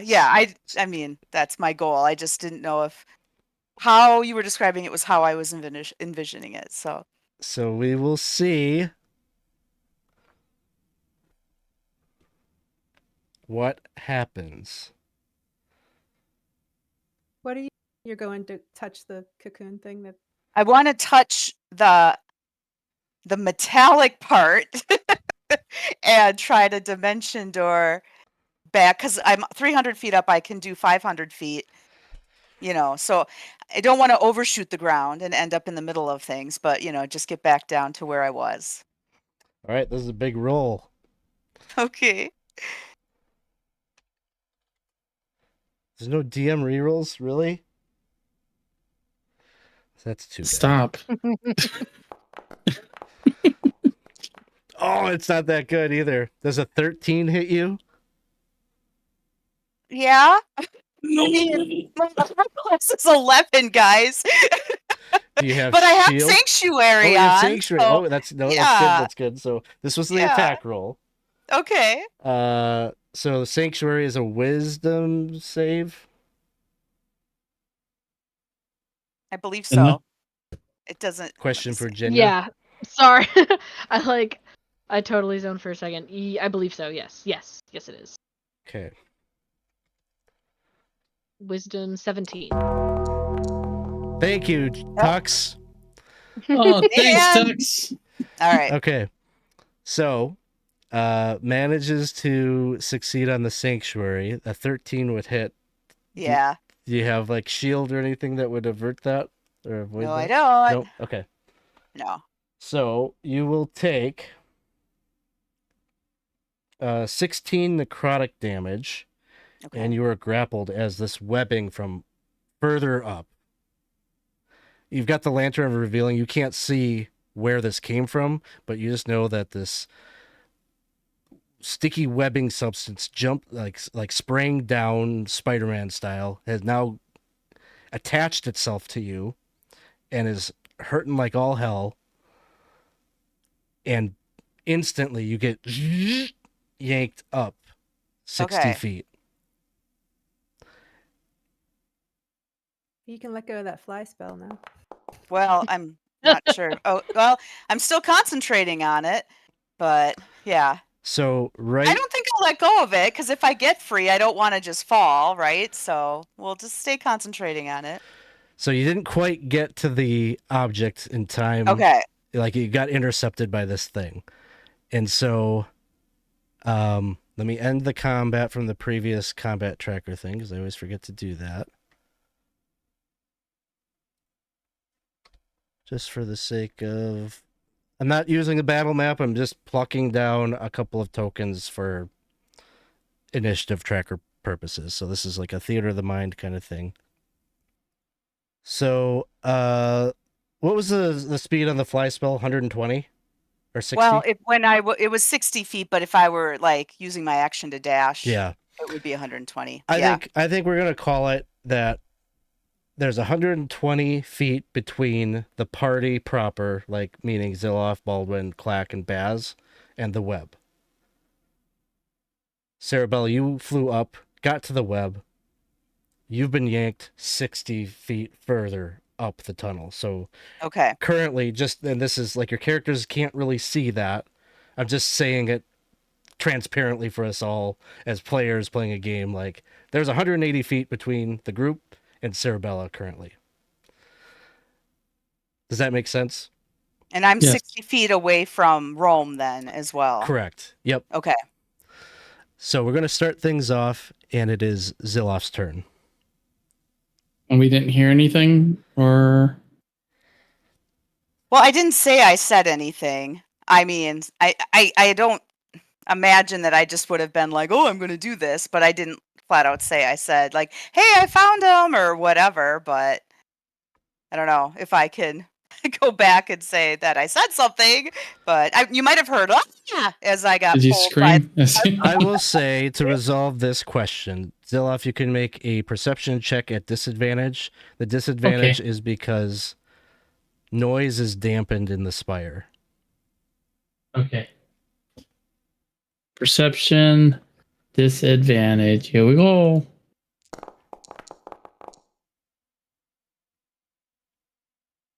So 13.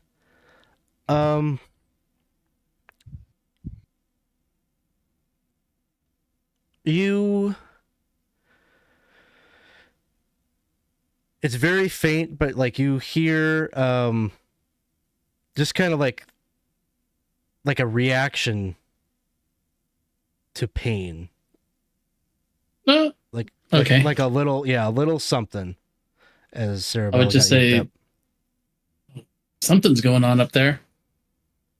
And I'm going to do my best. I don't know. I think, how much am I able to move? So if you give me a strength athletics check, we will say based on the number. So if you roll a 10, you get to move half your speed. If you roll we'll say a 15 or greater, then you could climb your full speed. That's good. So full speed.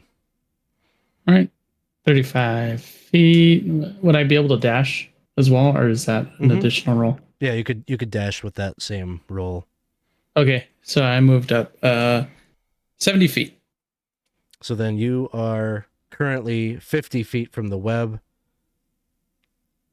110 feet from Cerebella. 110. Mm-hmm. And I would have said something's going on up there, and you would have seen me hurry up a bit as I'm climbing. Are That'll be they it. able to see the Lantern of Revealing like when I was ahead? Or is that too far? I think they can maybe like see like a blip. Like they can see Okay. kind of the aura, but like it's not enough to like see you or pierce through the darkness to like see clearly. Gotcha. But they might have seen Movement. Like Tinkerbell. Like, yeah, get. I'm not great with distances, so when people say things like 300 feet, 180 feet, like that means like my brain can't make sense of that. So that's why I was like, do people see that far? Like, I just don't know how that works. yeah, I think it'd be like kind of like a little orb that you'd see. Okay. Clack.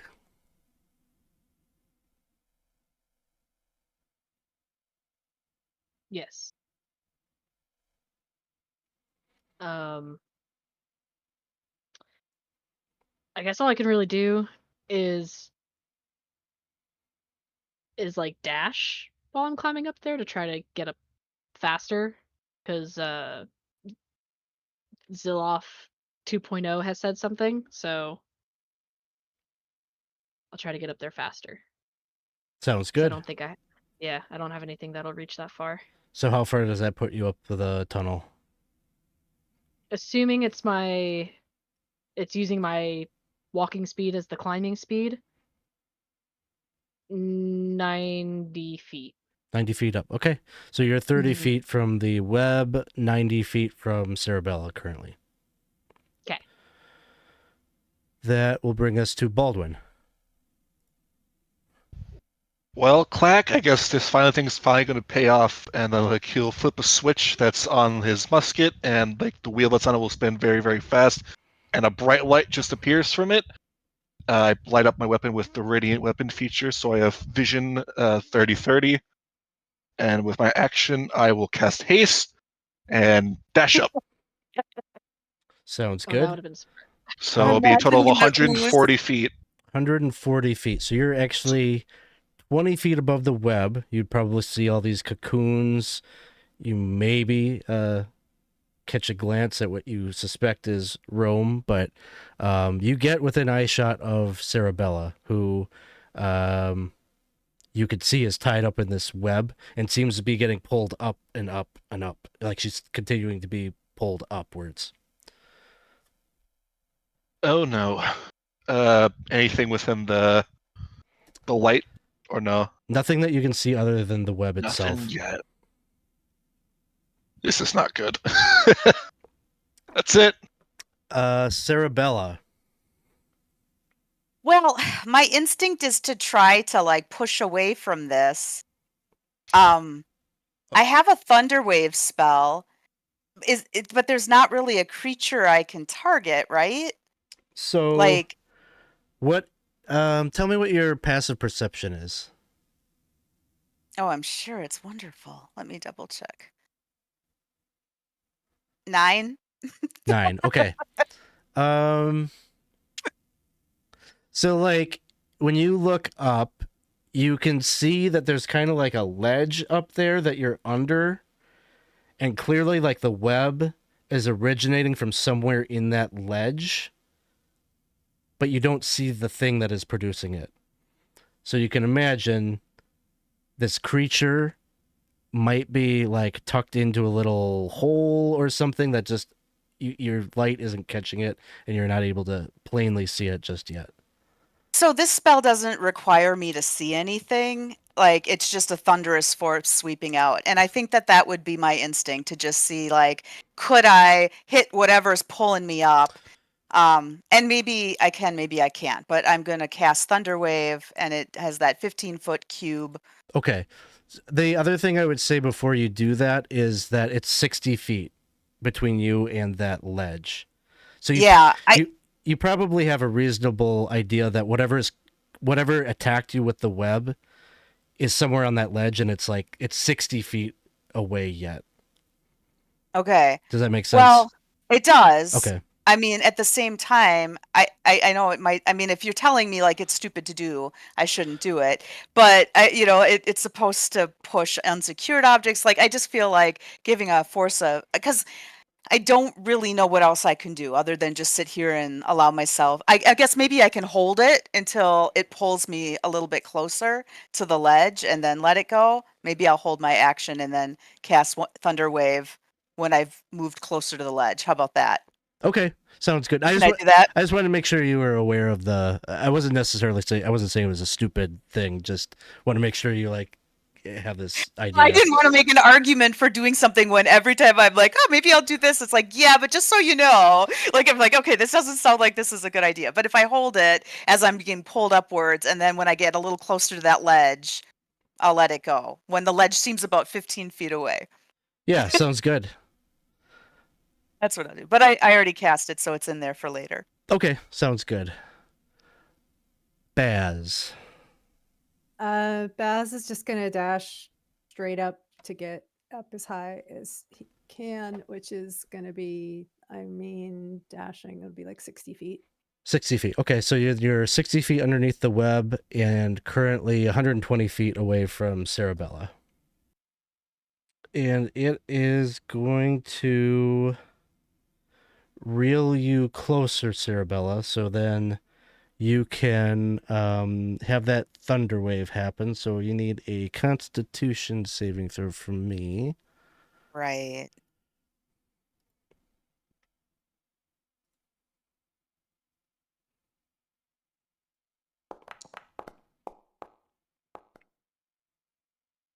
Okay.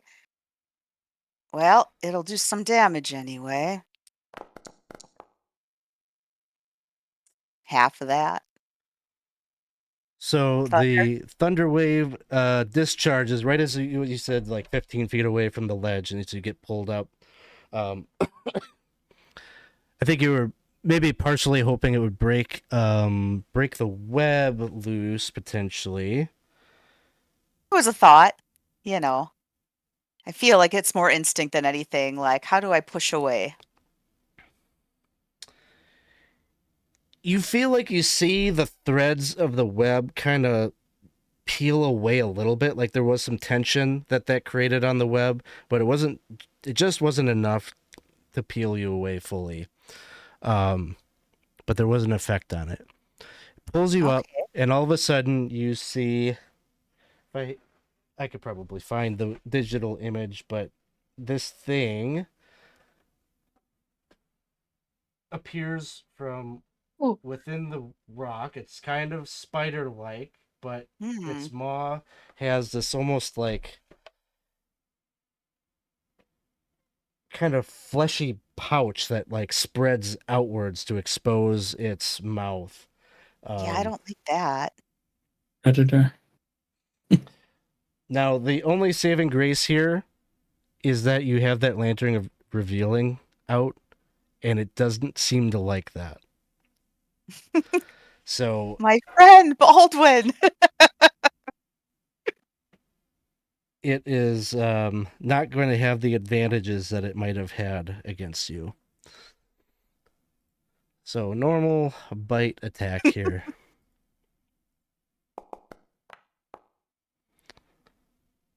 I won't ask the question. Yeah, it's double my AC, so it hits. Some of that is necrotic if it matters to you, but the total is 30 points of damage. All right. Your hit point maximum is reduced by the necrotic. So hit point maximum is reduced by 16 points. Okay. And then it makes a second bite.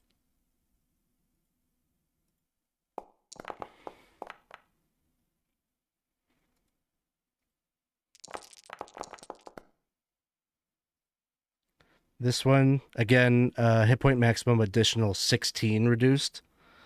Okay. And that was 29 total damage on that one. All right.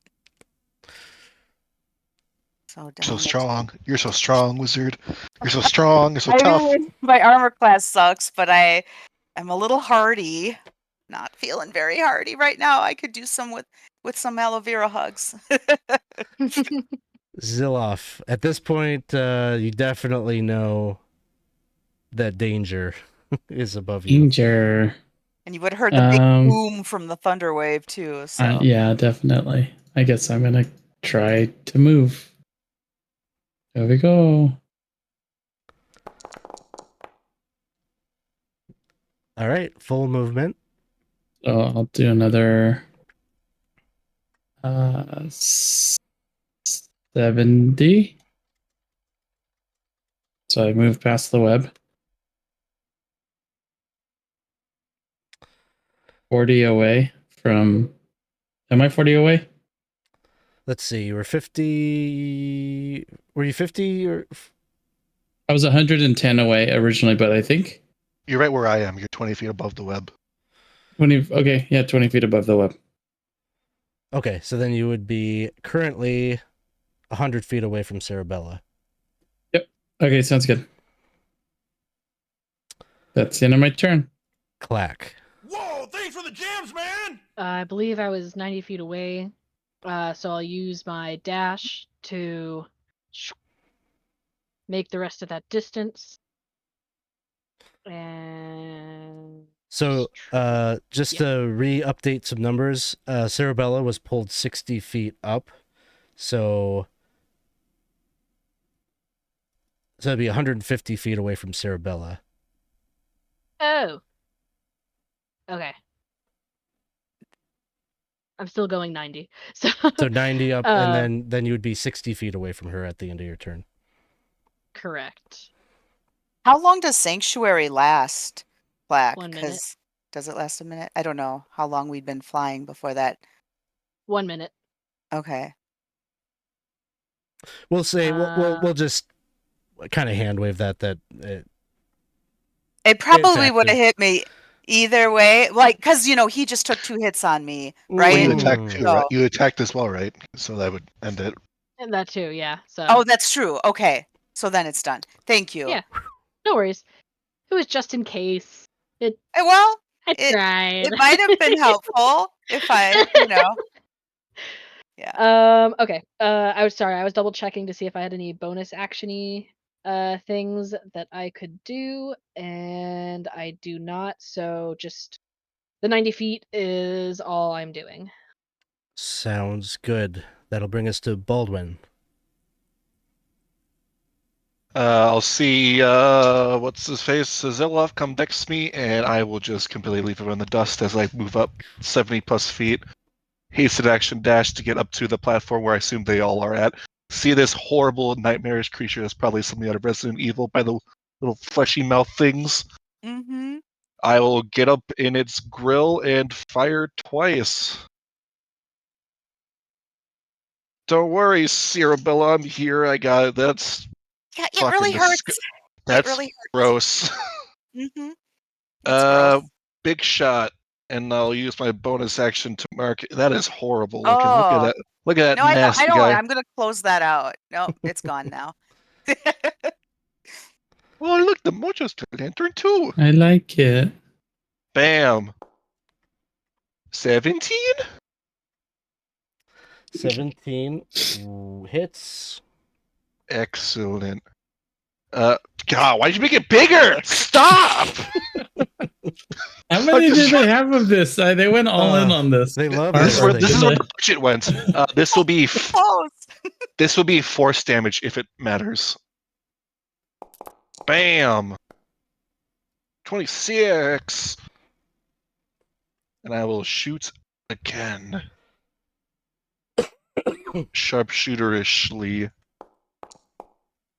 18 will hit, I believe. Yes. For a little extra. An extra 25. And I'm within melee of it. Hopefully it bites me and not you. And that will end my turn. All right. Cerebella. Oh gosh, now it's my turn. All right. Well, how close is Baldwin to me now? what is this? Evocation. Okay. I'm going to try to Thunder Wave again, but I can sculpt spells so Oh it my doesn't God. hit Baldwin. You have So, got to be kidding me. Every Well- time? yeah. Well, I don't want to hurt you.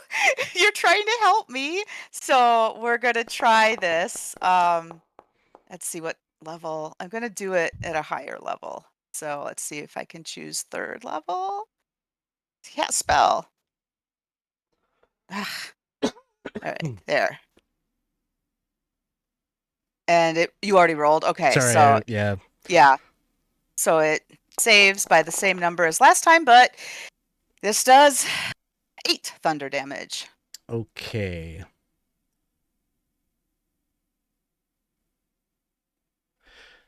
The thunder wave hits, and you can see, so like you're right underneath this like ledge where this thing is crawled out and is attacking you from. Thunder wave hits up at that. There's just like the debris from the rock wall is being hit and slammed with this force. It's starting to just kind of like cascade down and drop down, little bits and pieces and chunks. But this time, as you hit with the thunder wave, that blast like kind of pulls you a little bit and just puts enough strain and stress on the web that it snaps and breaks. And You know what I didn't do? I know, I just realized that. Whoops. I rolled this at disadvantage. I didn't mean to. I don't know what the other number was. It was a 12. Forget this roll. Just roll a new one. Okay. What was there? Oh yeah, because I wouldn't know which one came up first. I think there were. Was there 2 or 3 instances? Well, it doesn't matter. There were 2, but this one I failed. Okay. So there are 3 rerolls. yeah, I'll try Mhm. because I have to do a couple of these. So it'd be nice if I. Okay. So Good on the first one. 14. Okay, and then the second one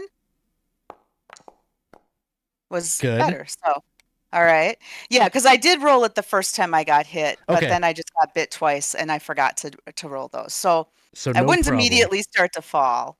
You I would be flying, are still flying. Yep. but I'm grappled, like still, right? Like the web is free, but No, is that what was grappling me, yeah, or was he? No, the web was what was grappling you. So Okay, basically, as you hit this, like the webbing that was like holding and bosoming, like wrapping you up, it just like falls away. It's no longer tethered to him. okay.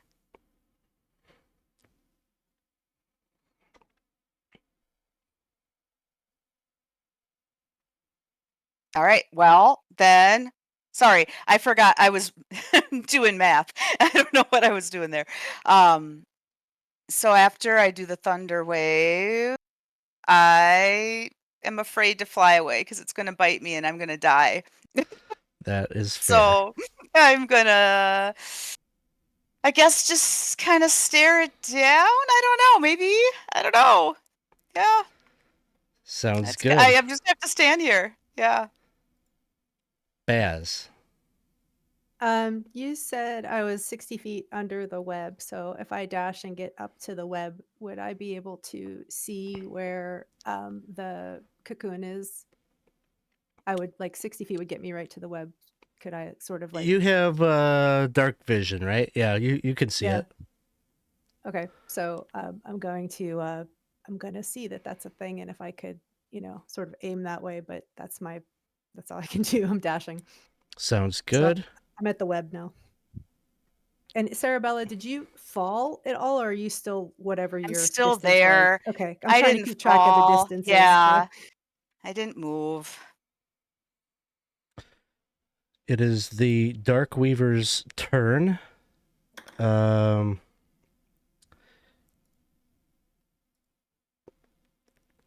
It's going to, let me just see. It's going to bite Cerebella.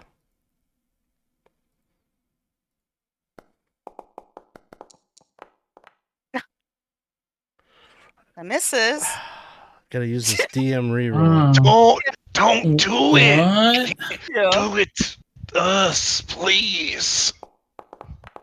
Oh, Yeah, that hits. it's gonna be enough.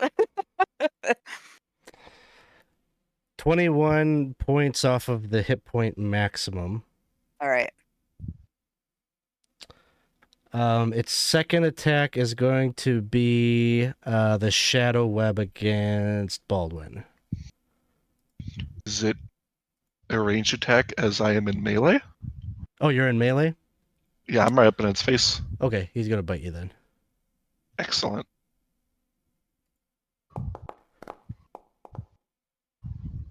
14. No. Zilloff's turn. The dwarf barbarian that could let out a giant roar, but it reverts back to just his Zilloff voice. So he would go, "Ah, I'm coming for you." Okay, well, I guess that I can't get rid of that voice completely. Here I come, and here we go, and I'm gonna just move up. So just I know that there are distances. How far is this thing? How far are they from the web? It's 120 feet above the web. Okay, so I'm 100 feet away. So I will climb up another 70 feet. Oh wait, I won't. I have to roll first. Sorry. A lot to keep track of, isn't there? Half movement. Half movement. So I will get up. So now I am 55 feet above the web. Sounds good. Clack. I am going to go up 45 feet. And if I... Did it move up again? No. No? Okay, so that should put me within some range. I would like...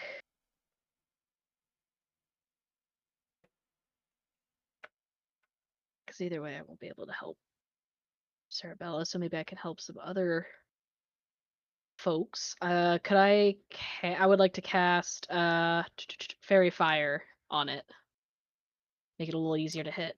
Sounds good. Really won't like that.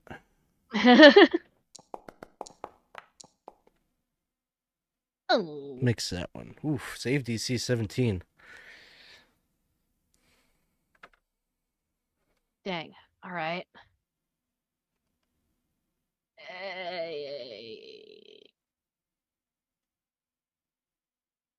Cerebella, I think I forget. You're down now, right? Yeah, I'm unconscious and falling.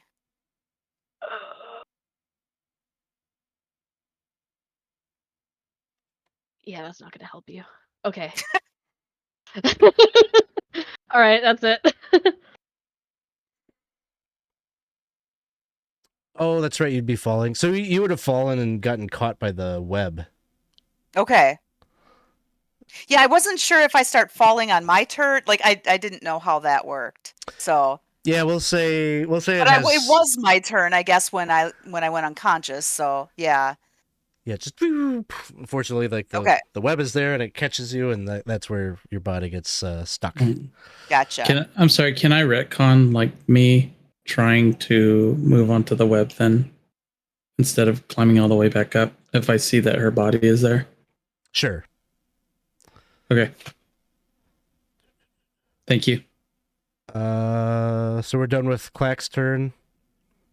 Yep. Baldwin. Me and him, huh? Just the two of us hanging out together on this ledge here. How's your day going? I shoot him 3 times. I will mark him. I'll do all the things that are necessary for ranger stuff.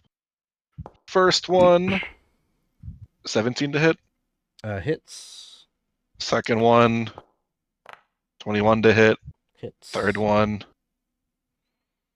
10 to hit. No, not that one.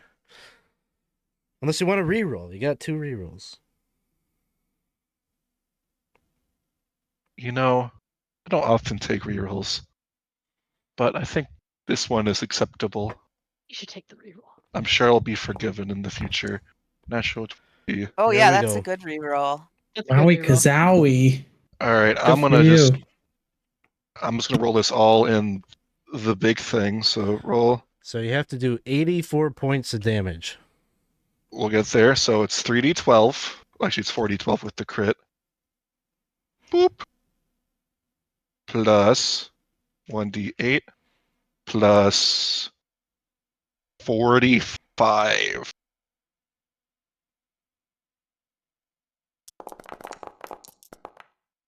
Whoa. 73. Okay, almost one shot it, but not quite. Jeez. Wow. Just big, loud, like blasts burn through the cavern. This big light at the top that's covered by a ledge. So something's happening up top. That'll be it. Oh, that was all the shots in one. Is that what it was? Yes, that's all the Gotcha, shots in gotcha. one. For some reason, I was like, oh, that's a I hell wish- of a crit. I wish I had a crit like that. No, that's just like I'm not going to roll it so many times over. Sounds good. Cerebella. Yeah. So, unfortunately, I forgot I had relentless endurance, and I should be able to come up with a hit point. However, he probably would have gone for me again if I would have not gone unconscious and fallen, right? Because then he bit like, For the sake bit of the at. scene and what is happening, if you want to use that right now, like you're in Otherwise, the I web. can just roll my death saves. Because I realize I'm not doing a great job tonight No, with mentally staying on top of things. on this so. one, I'm willing to go whatever way you think works. Because I read it, I don't have to use it. It says I can use it. So maybe I just chose not to use it for whatever reason because I knew it would freaking bite me again and take my maximum hit points down again. So I will just roll a death save at this point because I feel like that one's on me. But I'm saying this out loud, so hopefully in the future I remember to use my relentless endurance. Well, it's a success on the first one, so Okay. on the right path. Baz. So Baz is gonna skitter across the web to where the shiny metal thing is, and can I try to release it from the web? Yeah. Give me either strength athletics, or you could attack the web, or those are probably your two options of trying to rip it open. How do I do this? Is this when I'm wild shaped? It says that like I have a melee weapon attack, which is a +5. So do I just roll strength and then add 5? Is that what I do? If you're doing an attack, it would just be a d20 plus the 5. If you want to do a strength athletics check, it would be a d20 plus the whatever its strength modifier is. Yeah, no, I just want to roll and then add the 5 for an attack on the web. And I don't. Okay, hold on. How do I don't know how to do it there. I'm gonna just roll the d20 over here. So that's like 10 plus 5, so 15 to hit the web. 15 doesn't seem to be quite like you're kind of hacking and pulling it apart, but it just isn't super effective on this first 6 seconds of trying. All right. I don't know how far I've moved. I think I suppose I would kind of go and try to be around where Cerebella is just to sort of see what's wrong. Okay. You fell down. Sounds good. Darkweaver is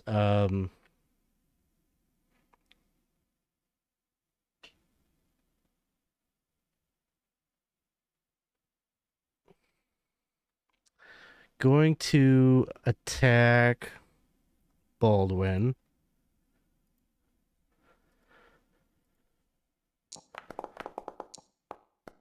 That would.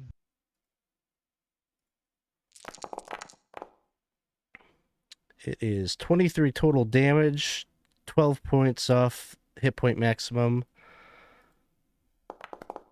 And before he makes that second attack, I like to use a reaction that I have.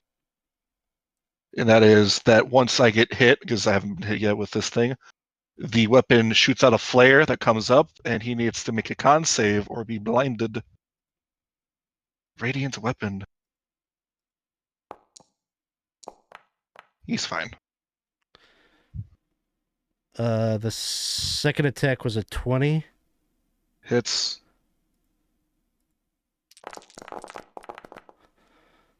22 damage, 10 off the hit point max.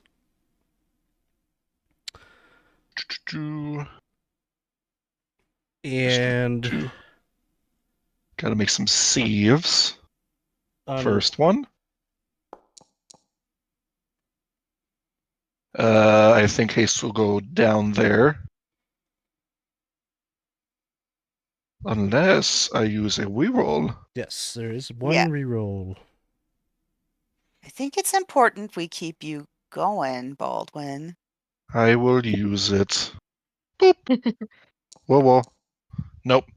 Haste is down. All right. On initiative count 20, Baldwin, you see the thing. It's not exactly like a flash of light, but it's like a flash of shadow. It just like becomes like the outline of a shadow is all that's like left in the cavity there, and all of a sudden 60 feet down along the wall you see it has appeared there and is like skittering down, making its way down along the wall. So it is currently 60 feet above the web. Zilloff.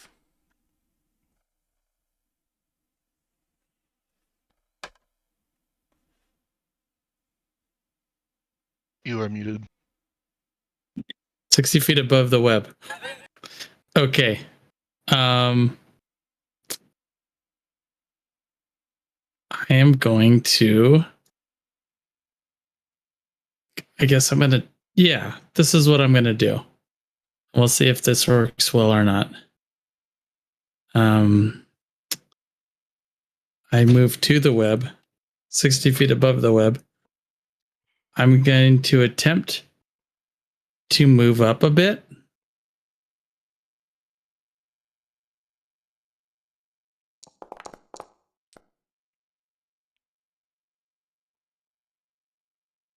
I have full movement. I'll go 35 feet, and then I'll hold my action to have my rope ready, my rope of entanglement ready, so that if it comes into play, I'm going to say the magic word and try to restrain this big beast. Okay. Sounds good. Clack.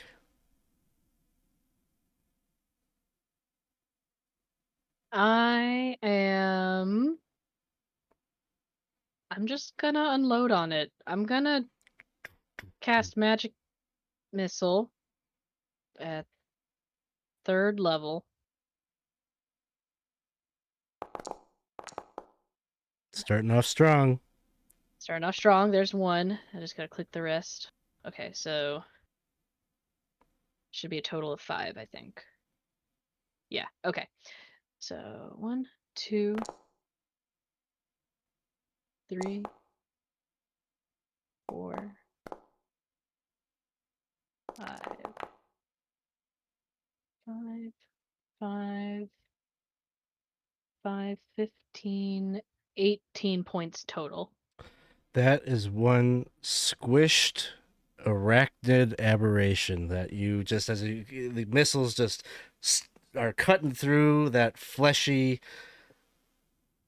pouch that it is spread open, bearing its teeth, and its body, its bulbous backside is just pierced through. There's just guts falling down and getting collected in the web below. But it is dead. Be like, ew, ew, ew, ew, ew. Yeah, and I guess that's it for his turn. If nothing else shows up, I would like to go down and cast cure wounds on Cerebella. Sounds good. So a little bit of healing there. We're gonna drop from initiative here, and that little cocoon that is moving. Baz, are you still actively trying to rip that open? Sure, yeah, I would probably be doing that if I had the strength. Given enough time, you don't have to do strength checks outside of combat to do so. You're going to be able to, and you're a spider, you unraveling, and you know how to do this, and peel open that cocoon, and inside you can see the little copper monodrone looking out at you, blinking with its singular eye. And it's looking right at a giant spider. So And it's like studying you, and then it gets a big smile on its face as it like opens up its twiggy little arms and like tries to go in and embrace you and give you a hug. It seems like it doesn't know exactly where to do that on a spider's body, but it does the best that it can to show some affection. I would try to return it as well, but basically I'm gonna, kind of skitter around the back of it, sort of protect so that until everybody can sort of see what's happening. It seems like it's attempting to communicate with you, and there's just kind of this whizzing sound that it makes, and almost a little bit kind of staticky, crunching mechanical sounds that anybody who spoke Modron would understand.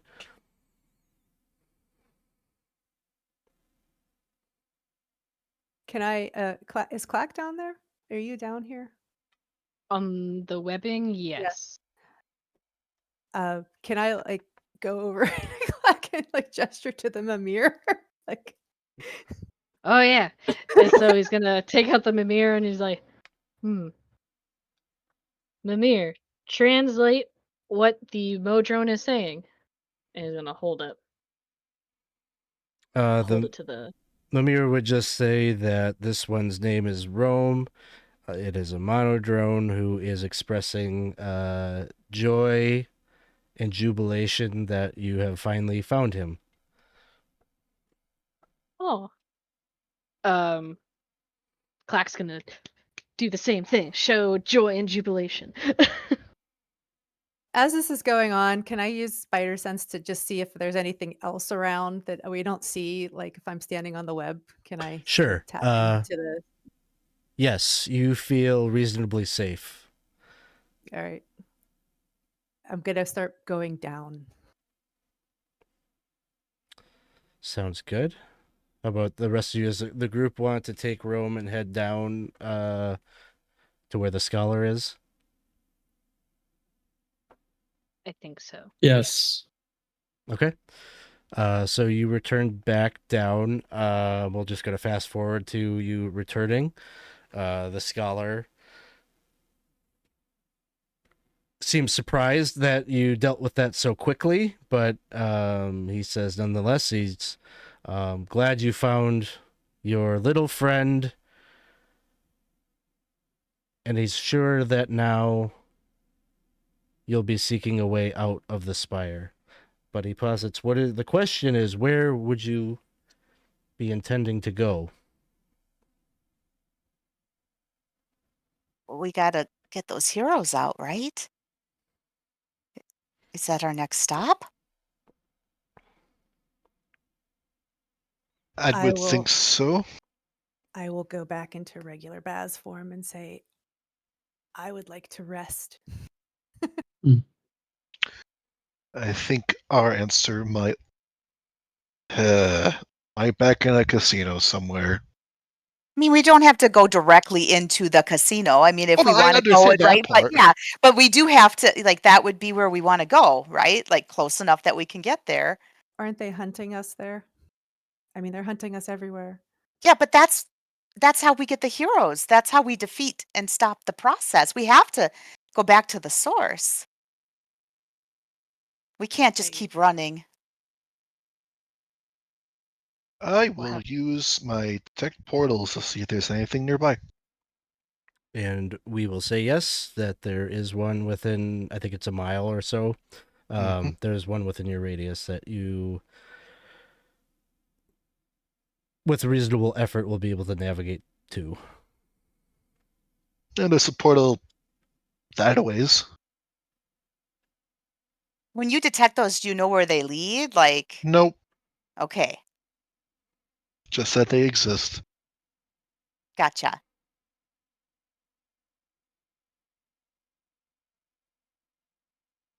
If it means anything, we do know a way to get back into Sigil if we don't want to use that portal. It would take quite a hike to get back there to begin with, that I really don't wish to take. Could we just ask the guy to just to get us out of this fire? You ask the scholar about getting your way out, and he says, well, the portal that your friend here has identified is one such way to get out of here. There are many portals here in the spire. Remnants of the dead god that the Romani are trying to sequester away. Yeah, why are they doing that? Because they wish for him to be forgotten. He is an enemy of the Lady of Pain for his attempt to wrest Sigil away from her. Well, But- which god was it? His name is Zeoskar, the god of portals and gateways, who was once a chief patron within Sigil. But his hubris got the better of him when he tried to wrest the control away from the Lady of Pain. He suffered the ultimate price. He was killed, cast away, cast out of Sigil.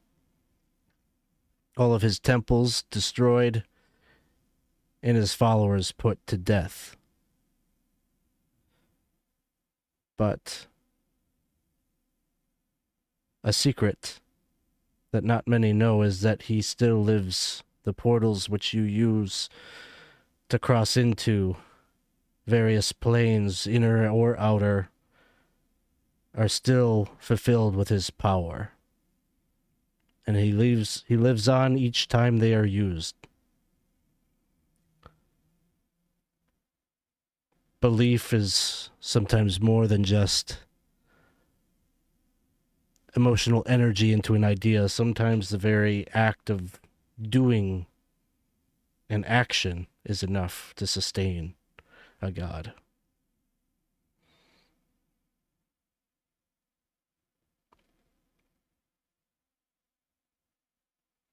And he seems to kind of grin, and he says, now, you are about to enter Sigil with this information inside your brains. My, that might be dangerous for you.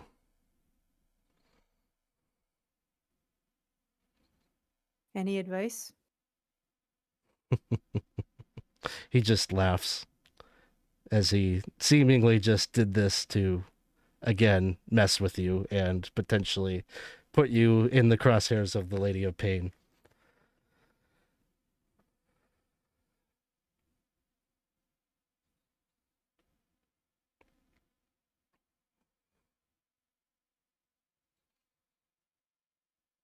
Your portal is waiting.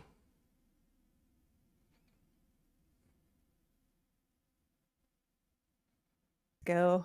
I'm done with this place. Yeah, let's get out of here.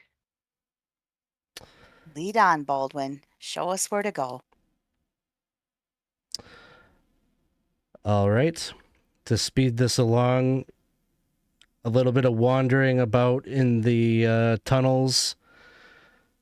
No longer with Issac to try to distract you or keep you wandering. You eventually find the portal. Pretty simple looking archway built of quite ordinary stones, just kind of stacked up in a way that they kind of reinforce each other and create this arch. And there are some runes and such etched in them, and a dormant portal. Sitting next to the portal is a dejected looking Moloch.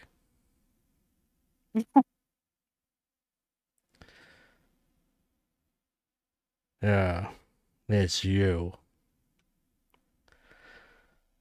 Come to find the portal, huh?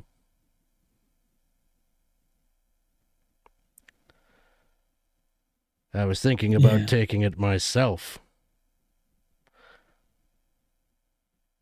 But it leads to Sigil. Things didn't go too well for me there last time.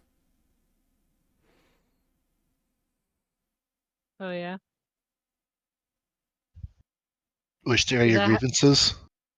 Is that how you ended up down here? Yes, as a matter of fact, it is how I ended up down here, if you must know. All right. Suddenly you guys want to talk to me. I mean, it's better than fighting, right? Did you get a book? Did you get the book? Grizzly wasn't our goal. I think that was your goal. Oh, that's right. I keep forgetting that people have goals other than mine. Okay. Yes, there's this place there in Sigil. We can make a lot of money if you know how to roll the dice right. And I was trying to get some money going so I could get an army going so I could go and storm the hells. And I was hot, baby. I was rolling. Oh, the chips were flowing my way. They were just sliding down the table. But, I pushed it a little too far. Got into some debt. Got myself banished down here.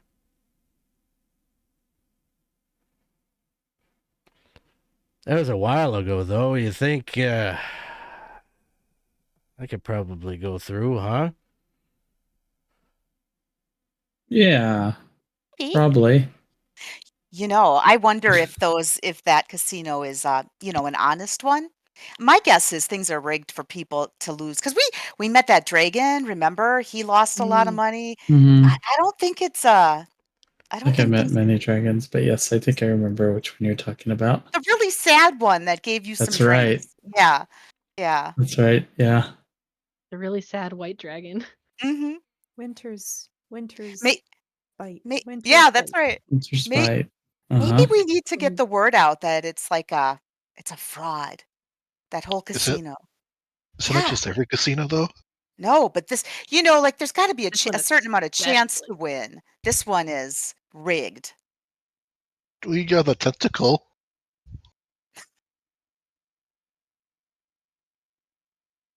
Hey, I'm not playing devil's advocate here in this circumstance, but I'm just saying. I think it's just a regular casino for the most part in terms of what he did. And Cerebella just kind of elbows you one, like it's like Baldwin trying to rile up a very powerful fiend to go against the other very powerful fiend, and you're like countering my arguments. So I just kind of give you an elbow. I mean, you- it's not just a regular casino. Yeah, you can make money there, but they deal in all sorts of stuff.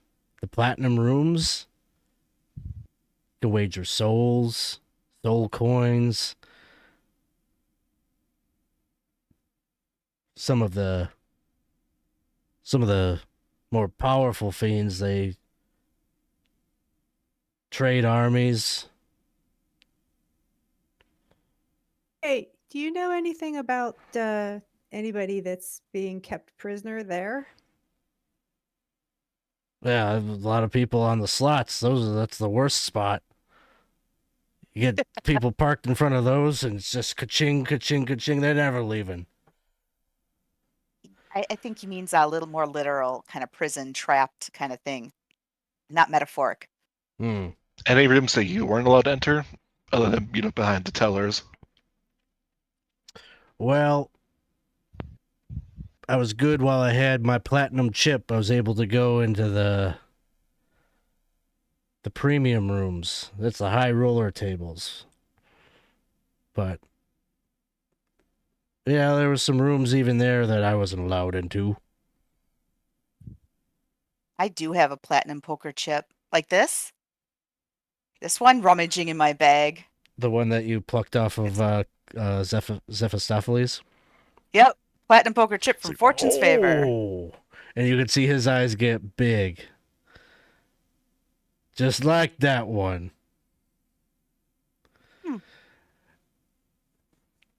Man, it's a start, right, guys?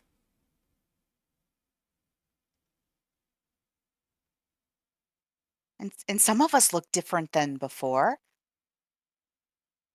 That's true. That might be helpful. They won't know. Maybe. I don't know. Suddenly, Moloch stands, and it looks like he's reaching over to try to grab the chip. I swallow it. Oh, you're going to make this real fun. All of a sudden, the portal whips alive and flares to life. How did that happen? Because it's 10:25. I think it's time to go. I was just going to tell Moloch before we go through there. I'm assuming we're going through the portal. I'm going to say, yeah, that casino might be under new ownership soon. So right before Moloch reaches over to try to rip Cerebella into two, you all jump in through the portal Mm-hmm. and are saved by the fact that it seems that Moloch is a little bit afraid to show his face and sigil, and so he doesn't immediately leap in after you. And that is where we'll close the session, with you on the cusp of trying to put together a plan, it sounds like, to infiltrate the casino, Fortune's Wheel, and likely you will need to infiltrate some highly guarded areas of the casino. It sounds like there are some rooms that are inaccessible to the common gambler, but you do have an edge in that you have the platinum chip. Yeah, it might take a little bit of time to get that one back, guys. So A long rest later, you might have the platinum chip back. some prunes for dinner tonight. Mm-hmm. Pass through your 4 stomachs. Oh.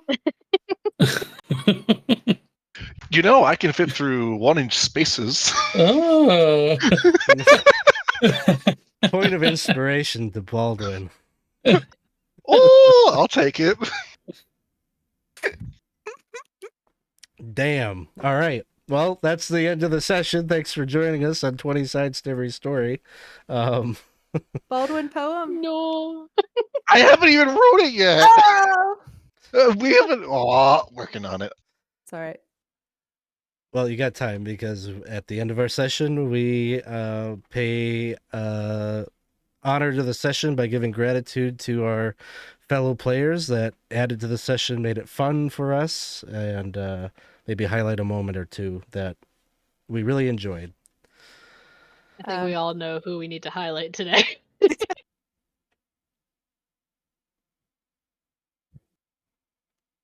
I would like to highlight Isaac for the exchange with about Zilon and Zilloff and that sort of thing, and asking for if there was any way to save him, because I thought that was an interesting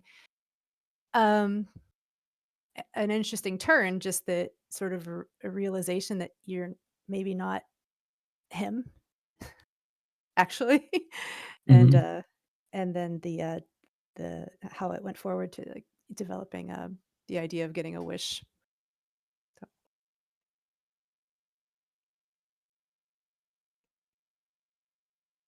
Yeah, I'd like to give mine. Oh, go ahead. Oh, sorry. Go ahead. No. Go ahead. I was gonna give it to. I was just gonna give it to Lyra for having your character be the one that always was like, I don't know about this person. I don't know about this person. And it totally like just hitting the nail on the head. this very, very helpful NPC that totally was just trying to give us. I was trying to figure out that map to see if that was actually like a cliff because I was gonna think about tossing them off. I was really angry about that. Well, thank you anyway for that moment. It was one that I will always remember. I would like to give one to Robyn for sacrificing herself to speed up the fastest into the web into the webs so we knew what was up there. That was a really stupid decision, wasn't it? But hey. You had a minute, like you had to move quick. Yeah. Yeah. Yeah, it wasn't thought through, but it was exciting. Yeah.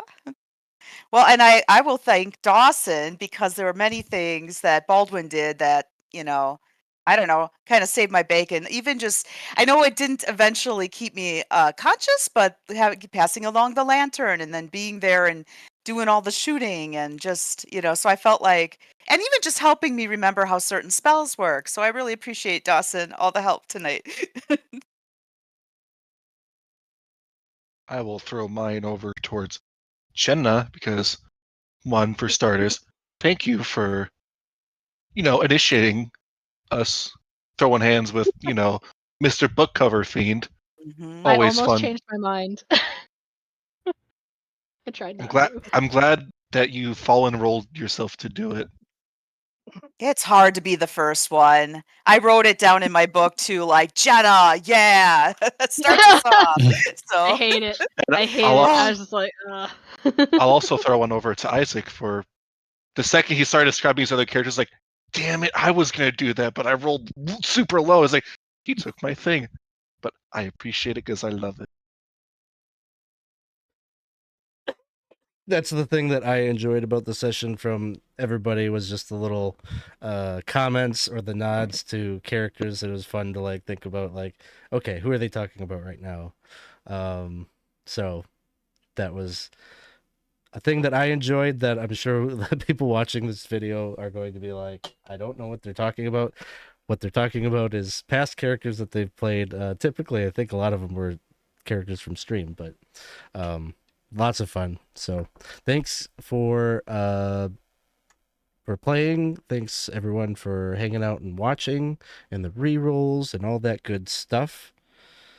We'll be back again next week as we return back to Sigil for the first time in many, many, many sessions. And so we'll check in and see how things have changed since they were last there and hear about their plan for getting back into Fortune's Wheel. As we close things out, we will throw a raid out. See, Laugh, Love, Lindy is on, so we'll go see what their group is up to. Thanks. Can we come back tomorrow night? We've got some more 5e action happening. Casey will be running Vecna, Eve of Ruin, and so that'll be tomorrow night at 8:30. There is the Discord link if you want to join us in Discord. Thanks, Isaac, for creating that. All right, we'll see you all next time.